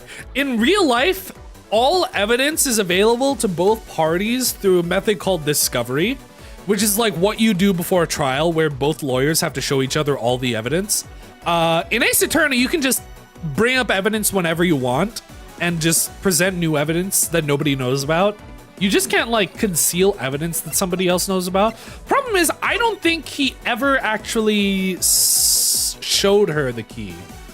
So I think the only way she knows that the key and the knife are the same thing is if she already knew about it and got to the key knife. Bam, bam, bam, bam. Oh, you know what's gonna happen? She's gonna say she read it in his like thing, but it doesn't actually. Oh yeah, it does say the key, but it doesn't say that the key. Wait, what was the? Okay. There was no knife. The only evidence he had yet to present was the key. Okay, this is going like in a direction. And unless a key can magically turn into a knife, you don't really have a leg to stand on. Did you really think you could trap me? Yup it out. Be honest. I never intended to do such a thing. It was all a misunderstanding on my part. In any case, I wonder if you might append what you just said to your testimony. Why not? I'll even say it as many times as you'd like. There was a key in the evidence bag, but you can't kill someone with a key! I'm afraid to present the wrong piece of evidence. I mean, they both say it's a key that turns into a knife. However, sometimes Ace Attorney looks at two pieces of evidence and says, no, that's the wrong piece of evidence, even though it says the same thing as another piece of evidence. Objection? Yes, objection! Miss Hugh, I wonder if you might take a look at this photo for me. This is a picture of the key the Yatagarasu sent to the police. However, while it may look like a key at first glance, it in fact has the secret ability to transform into a knife. Which means that what was inside Mr. Faraday's bag was both the Yatagarasu's key and the murderous knife. You knew that the key was inside Mr. Faraday's bag, did you not? Yes. Well, with the Yatagarasu's key alone, it's more than possible to kill Mr. Faraday. Do you understand now? Just knowing of the objection. But I didn't know it was a knife. Oh my god, she's taking so long. I still haven't had a good look at it. Showing it to me from that far away, you could be lying for all I know. You would even now still feign ignorance? I'm not feigning anything. But we can't have you accusing me of a crime with false evidence now, can we? I mean, Mr. Von Karma, I've heard some very interesting rumors about him. Are you mocking my papa? Don't you dare sully the good name of my mentor. He is a very nice man that could do no evil and definitely didn't murder my father. Now, take a good look. This piece of evidence is more than real. Wow, there's a key. Are you satisfied now? But of course, you knew from the very beginning, didn't you? You knew that the knife and the Yatagarasu's key are one and the same. Otherwise, someone like you who isn't a member of law enforcement and who would never have been privy to this trick would have never known about it to begin with. Furthermore, the something that the Yatagarasu sent to the police, how did you have knowledge as to what it was? Actually, I heard it from Mr. Faraday. Just before he dragged Mr. L off, he told me, "Oh, that's right, I almost forgot." He also told me about the key turning into a knife at that time. But he didn't tell me about how the key actually transforms. Objection! What you are saying is simply not possible. Oh, and why not? Because Mr. Faraday himself didn't know about the hidden knife within the key. For within these pages he mentions nothing about the knife. Objection! I'm not sure he would have written everything in his organizer, you know. Wouldn't something of this importance be better left to oral communication? Objection! Unfortunately, that is also impossible. Because Detective Bad didn't know about the knife aspect either! What would have been highly classified information even within the police force, and is something that even the lead detective on the case didn't know. Why would Mr. Faraday have felt the need to share such information with the opposition? Yeah, I guess he wouldn't have much reason to. Looks like a good of a payday life excuse, huh? How can you laugh at it? You sound really guilty. She probably just realized the flaw in her logic and is actually in a panic over it. But that's not something we need to concern ourselves with. I suppose you're right.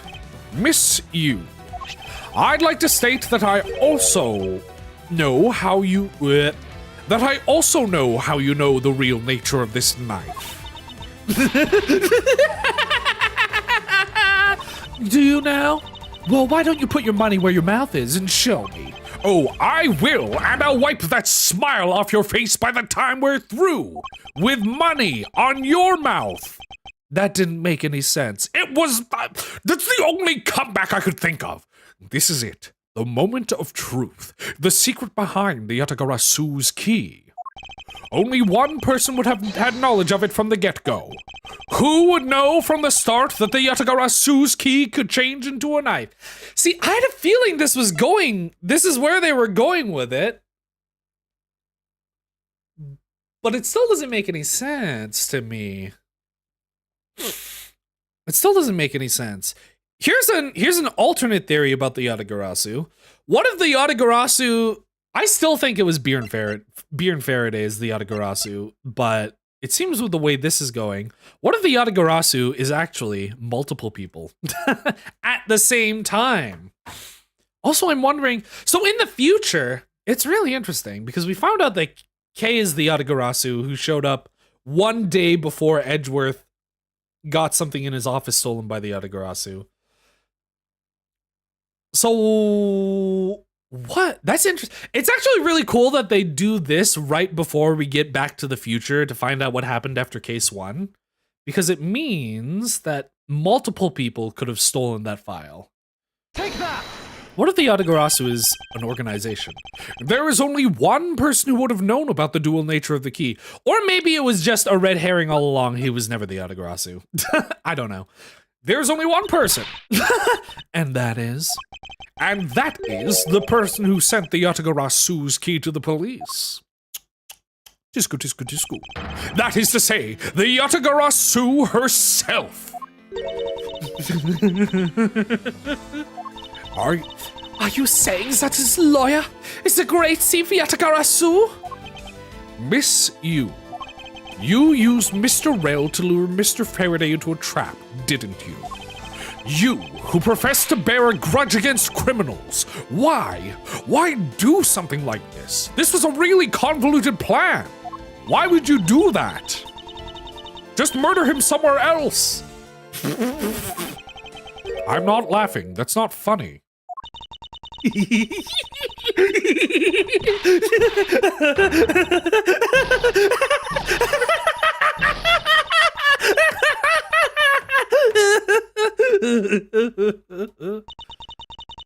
Who would have thought that you, stupid rookie prosecutor, would see through me? You're sending the biggest chill down my spine right now, Edgeworth. This really is real. It's even greater than when I sneak into someplace. You! I said two different things just now in case my intonation wasn't clear enough. You killed Faraday. Why? Answer me! Callisto, you! Callisto, you, huh? That's not my real name. God damn it. Ah! Okay, sure. Because my real identity is, yes, unless she's doing like a, my real name is the Batman and Bruce Wayne is actually my secret identity. My real identity is, yes, the great thief Yatagarasu. Let me tell you something, Edgeworth. Mr. Faraday was one difficult man to deal with. For you see, he had discovered my true identity. Which is why I had to erase him from the world of law. I made Rel an offer, an acquittal for a little favor in return. All he had to do was accuse Mr. Faraday of being the Yatagarasu in court. But once we entered the recess, Rel was dragged off by Mr. Faraday, which threw my plan into a complete mess. I chased after them and eavesdropped on them through a crack in the door. That Rel caves to only two things, money and authority, just as all thugs do. I feared my plan was going to be ruined if Mr. Faraday held on to Rel any Lenlel. Plus, if I had let them continue on the way they were, I would have been found out.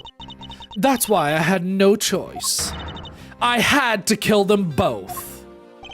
But didn't you say that you despised criminals? Chad, is this true? Do I really? You! Have you forgotten about the KG8 incident too? Maybe. What sort of woman would? So then, was it your plan to kill Mr. Faraday with the very evidence that you sent?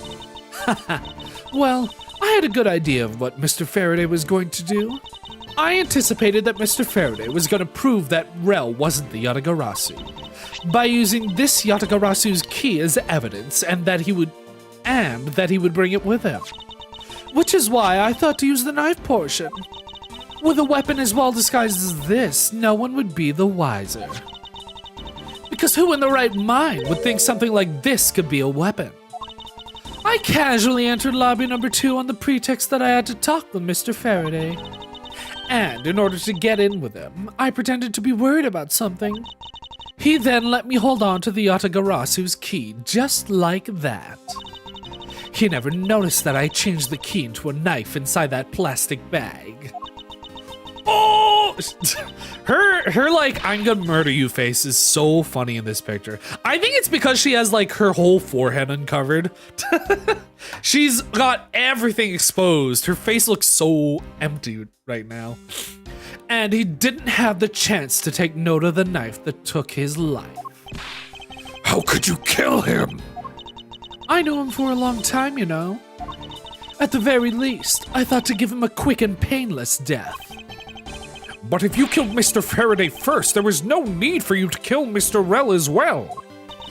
I believe I mentioned placing Detective Gumshoe under arrest. Something about having accidentally created an eyewitness. And how that led to the killer to think about setting them up as though they killed each other. Then the trick with the surveillance tape. Yes, I hadn't actually planned to use a gun. The risk was too high that I'd be caught. However, that's when I remembered the existence of that surveillance tape. Which is why I had Rel help me set up the crime scene. And after all was said and done, I rewarded him for all his hard work with a bullet. You're a defense attorney, aren't you?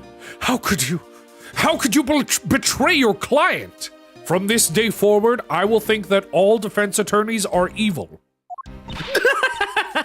Client? If you want to talk about who was a client of whose first, it was me. I was the client in the murder of the Kodopian embassy staff member, Dade Man. Why? The letter Y. You ordered a hit job? You still haven't figured it out, Mr. Bad. I had Dade Man killed because he was about to give away info about the smuggling ring. Now, who exactly do you think would benefit from such an assassination? It can't be. You're... That's right. I'm a member of the smuggling ring. How could this... You don't mean... You're working with Manny Cochin too, do you? Maybe not. Yes, you'll never know. Yatagarasu claims to be noble, but you're just another cold-blooded murderer. That's right, little girl. Yatagarasu is just another killer. Okay, now I know it's like not her. Now I know that the Yatagarasu is definitely Bjorn Faraday. Because I feel like, I don't know. It feels like part of her thing is trying to destroy the credibility of the Yatagarasu.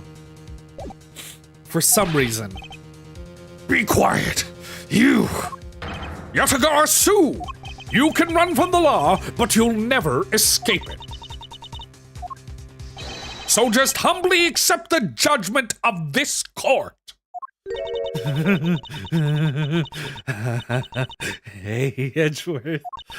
Did you know? Okay, now it makes sense. The Yatagarasu has 3 metaphorical and literal Did you know? So the Yatagarasu is like a Japanese mythological figure. It's a crow that has 3 legs. So that's the bit they're doing here. Did you know the Yatagarasu has 3 legs? Do you know why that is? No? Let me tell you. Means that the Yatagarasu has more than one razor-sharp way to do her work. Oh, hello. What? Also, it probably has 3 members. That's the bit they're going with. You really are too naive, Edgeworth. You even handed the Yatagarasu's key right to me without a second thought. Everything may not have gone according to plan, but I'll still gladly take it. Grr. You mean the key was your real target? Sigh. And even after I gave you such great advice. Didn't I tell you to always keep a good eye on a criminal?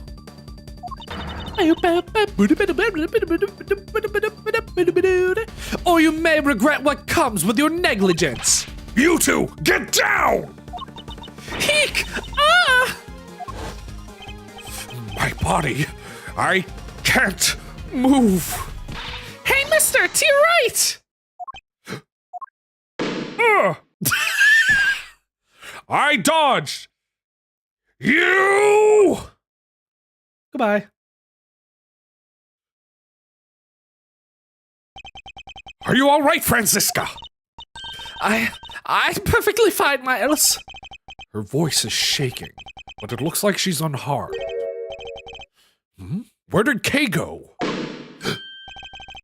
And she was shot and died and never showed up again. That's a gunshot!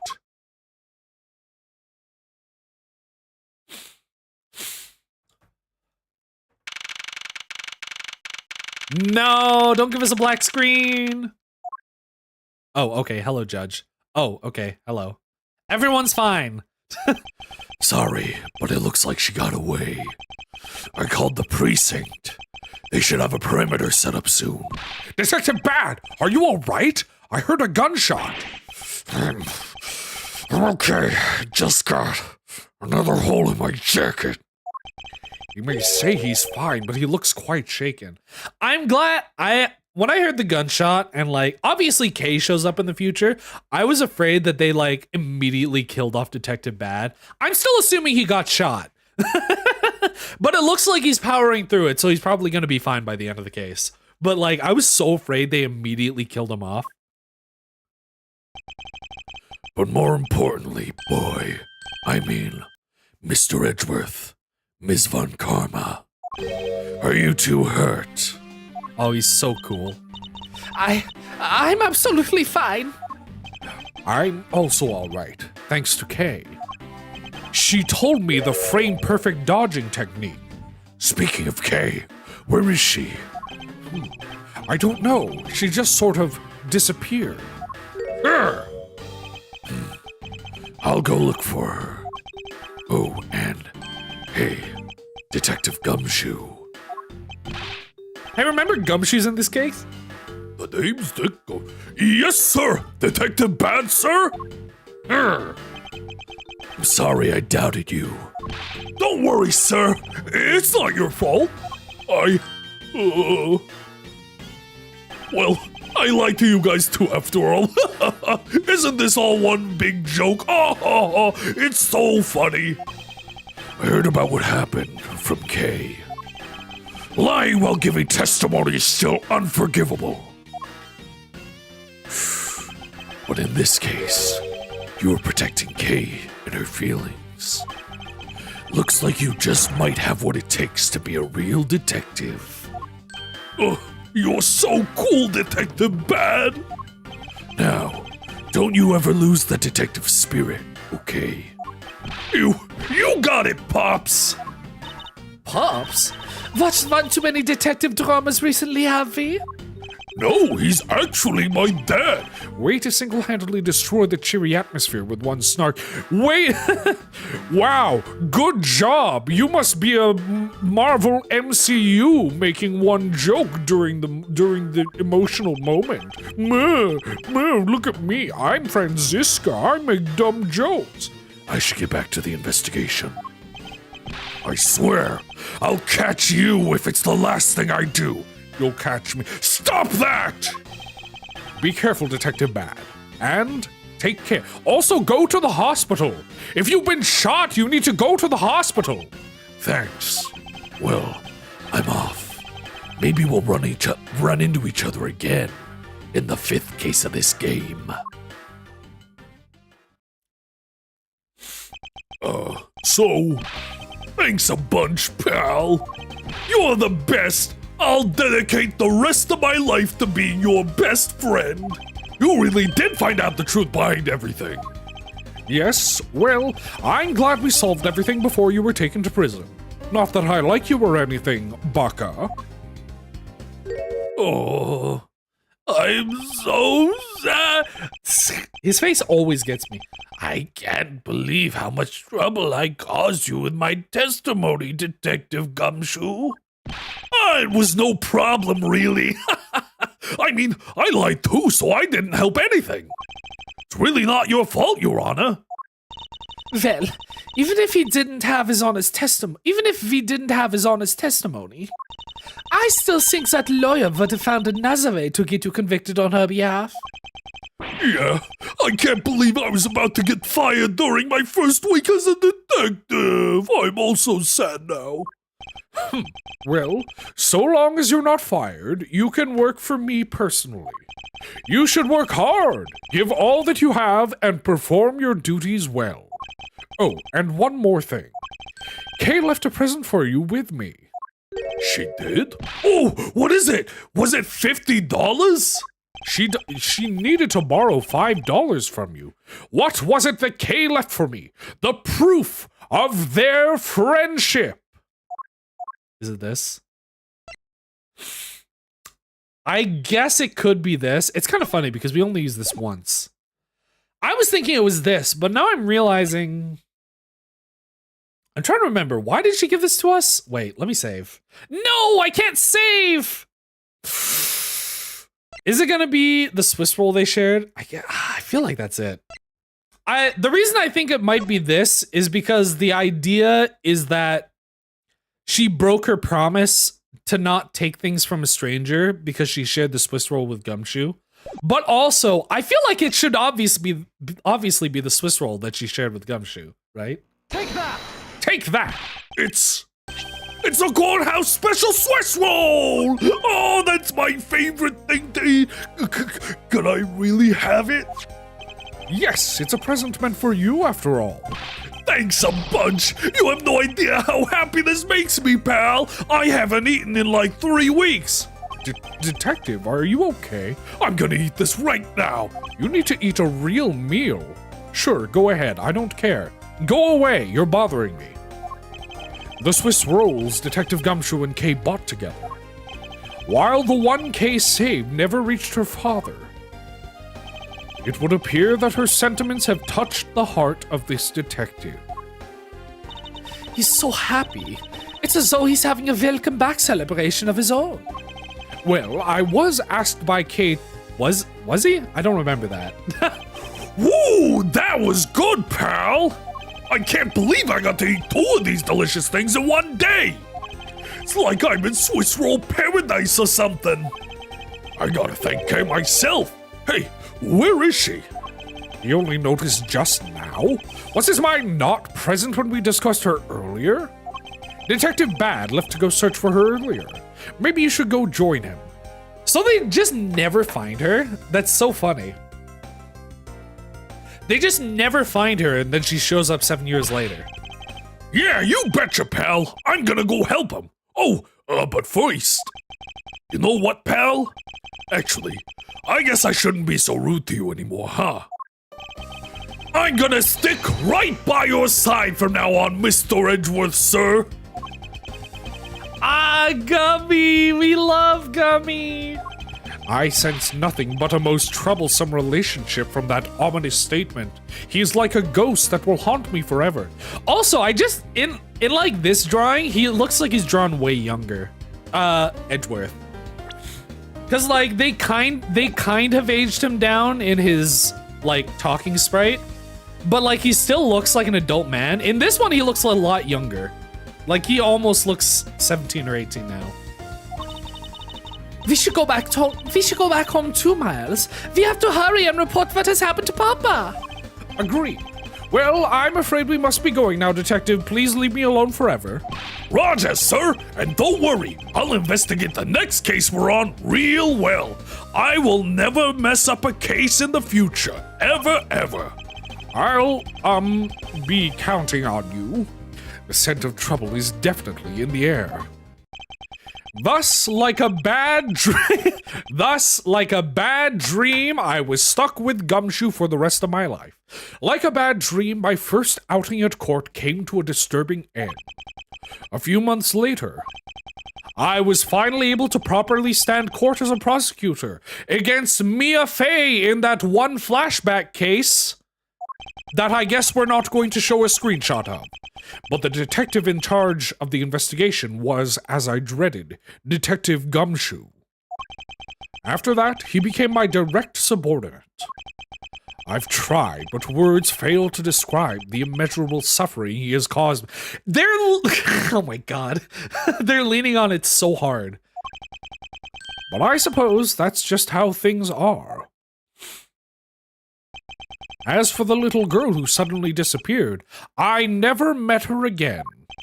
She's now dead. Oh yeah, we were like I forgot that we got to this flashback from the end of the last case. So we're still technically here. We're like just exiting the flashback. Wait, what? What am I doing here? Why am I in case 3? No, bring me back! So, do you remember now? Yes, I remember everything. Kay, it's been a while. Oh, he smiled. Kay, you sure grew up a lot. I don't know why I also forgot you. Like, he was like feuding with her at the beginning of the case. And he's like, oh yeah, I remember you now too. Of course, but thank goodness. I thought you two had totally forgotten him. Her sad part is so weird here. You know, I was really worried about you after all that. Where have you been all this time? Kami, I didn't know you cared. After my father died, I went to go live with my mother's relatives. He lived really far away, so I wasn't really able to come back here all that much. Oh, is that what happened? Well, I'm just glad you're all right. So, does it all make sense now? You betcha it does. Oh, you know what? I was going through my father's bookshelves recently, and... Hold it! Actually, there are still a number of things that don't make sense, Kay. Oh my god. We're finally getting to the part where he's like, wait a second. We have to continue the plot. Huh? First of all, why did you come all this way to see me? And second, why are you calling yourself the Yatagara Sioux? The Yatagara Sioux is Callisto Yu, the woman who killed your father. No, you're wrong. The real Yatagarasu was my father. Oh my god, what a surprise. I actually think that when she finally mentioned the Yatagarasu has 3 legs, I realized that that actually makes sense. If the Yatagarasu was a 3-person organization that I guess they had a falling out, it would have been... Oh, it could have also been CCU. It would have been Bjorn Faraday, Callisto U, and then someone else. Maybe it was Manny Cochin, maybe it was CCU, and maybe that's the reason they had a falling out was CCU died. So Callisto U had to get her revenge, and she thinks that Bjorn Faraday was involved. So that would be all 3 members of the Yatagarasu. So that's why she thinks the Yatagarasu is her father, because she's right, but I don't think she knows the whole truth. Mr. Faraday? Was the Yatagarasu? Like I said, I was going through my father's bookshelf recently, and I found a secret diary hidden among his books. I have no regrets in choosing to walk the path of the Yatagarasu. That was written in his diary, and that's how I know for sure. But that's impossible. I just flashed back to that case now. What's with that look? You don't believe me? It wasn't just the expression on my face. I clearly said I don't believe you. All right then. How do you explain this? It looks like a cell phone. It's a way of disarming any security system of the user's choosing? Yep, that's Little Thief. Truth be told, this is the Yatagarasu's greatest secret.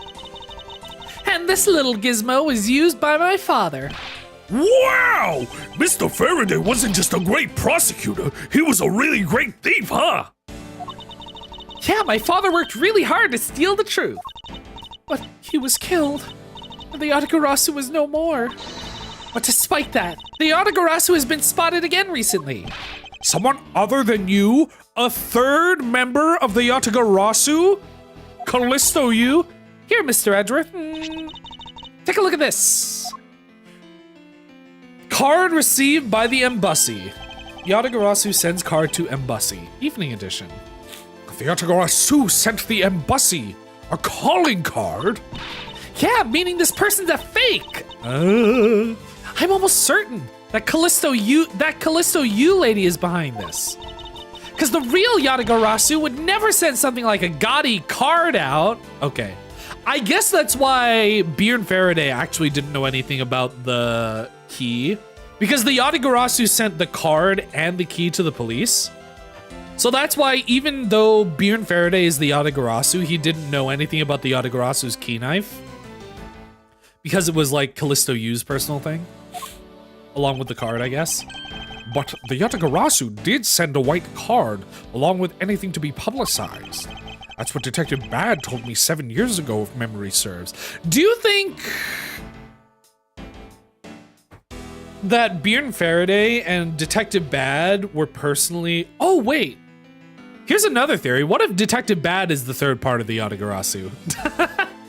Do you think... I think that maybe Beer and Faraday was working with Detective Bad to prove that Callisto Yu was doing something bad that he didn't like using the guys of the Yatagarasu? That she was like betraying him and using the face of their three-person group to do something bad, and that's why he was getting Detective Bad to help him with the investigation? Well, as soon as I heard the news, I got all wound up and I knew I couldn't just let it go. So I searched you out, so that I could obtain the truth behind the Yatagarasu. Because if anyone can help me find it, I figured it's you, Mr. Edgeworth. So you're saying that I have your father's and Miss Yu's identities backwards? Yes, because the real Yatagarasu is noble to the end. And I want to revive the real noble Yatagarasu. If I don't, my father will never be able to rest in peace. Kay, You're so honorable. I don't care what anyone else thinks. I'll always be here to cheer you on, pal. even if you are honorable, a thief is a thief. You're going to jail, guilty. And if you are plotting to commit a crime, then I'm afraid I can't be complicit. Mr. Edgeworth, what if I give you my puppy dog eyes? Ugh! You guys are not making it easy for me. Who am I supposed to support now? Mr. Edgeworth, what I want from you is not to steal something. What I want is the arrest of that evil woman. That evil woman? You mean Callisto Yu?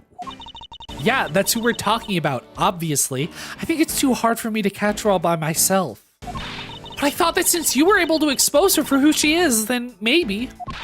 Please, Mr. Edgeworth, won't you help me? You're my only hope. Come to think of it, I do believe I owe you. Huh? Owe me for what? When Miss Yu made her escape, it was you who saved my life. Furthermore, you helped me with the investigation today. I am not so rude as to leave favors unrepaid. Then you mean? Yes. That case has been weighing down on my soul ever since that fateful day. And now that I've gotten over the other case that has been weighing on my soul, I'm free to open my soul up to another one. Perhaps the time has come to settle things once and for all. If you don't intend to soil your hands in a crime, then I believe I can help you. Mr. Edgeworth, thank you! Yay, Mr. Edgeworth, sir! Isn't that great, Kay? Yeah, it sure is, Gummy! Even though he had completely forgotten about her until just now. What is with their chum? Why are they best friends? I thought they were annoyed with each other first. The great thief Yatagarasu. After all that time, the true identity of the thief sank back into the darkness. Byrne Fearn, Callisto Yu, and Kay Faraday. The phantasmagorically changing identity of the great thief Yatagarasu. Incredible word. That's a $10 word. Phantasmagorically. And the Yatagarasu's real goal. It would all come to light the day after I made that promise to Kay. After case oh my god, we did it. That was a really good case. Oh. It was like a nice little, I don't want to say bite size because it wasn't that short, but it was a really good like preface to the last case, like the next case, which is going to be the last case, I guess. Oh my god, opening? Oh, good. I was like, I can't. Oh, there she is. Oh, look at it. It's a girl. But yeah, oh my god, that was a really good case. I'm really excited to see where it goes now. Like, how are we gonna catch Callisto Yu in one case?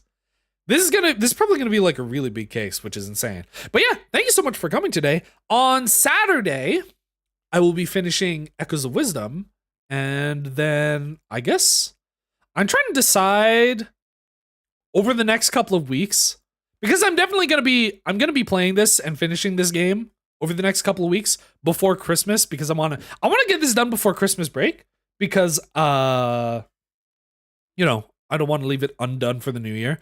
I'm trying to decide if I want to like insert another random small game that I can finish in one stream, or something that doesn't need to be finished, like a roguelite or something, I don't know. But yeah, that's gonna be everything for today. Oh, I have to sneeze. Thank you all so much for coming.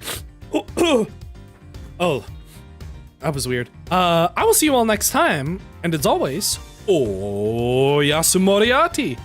Good night.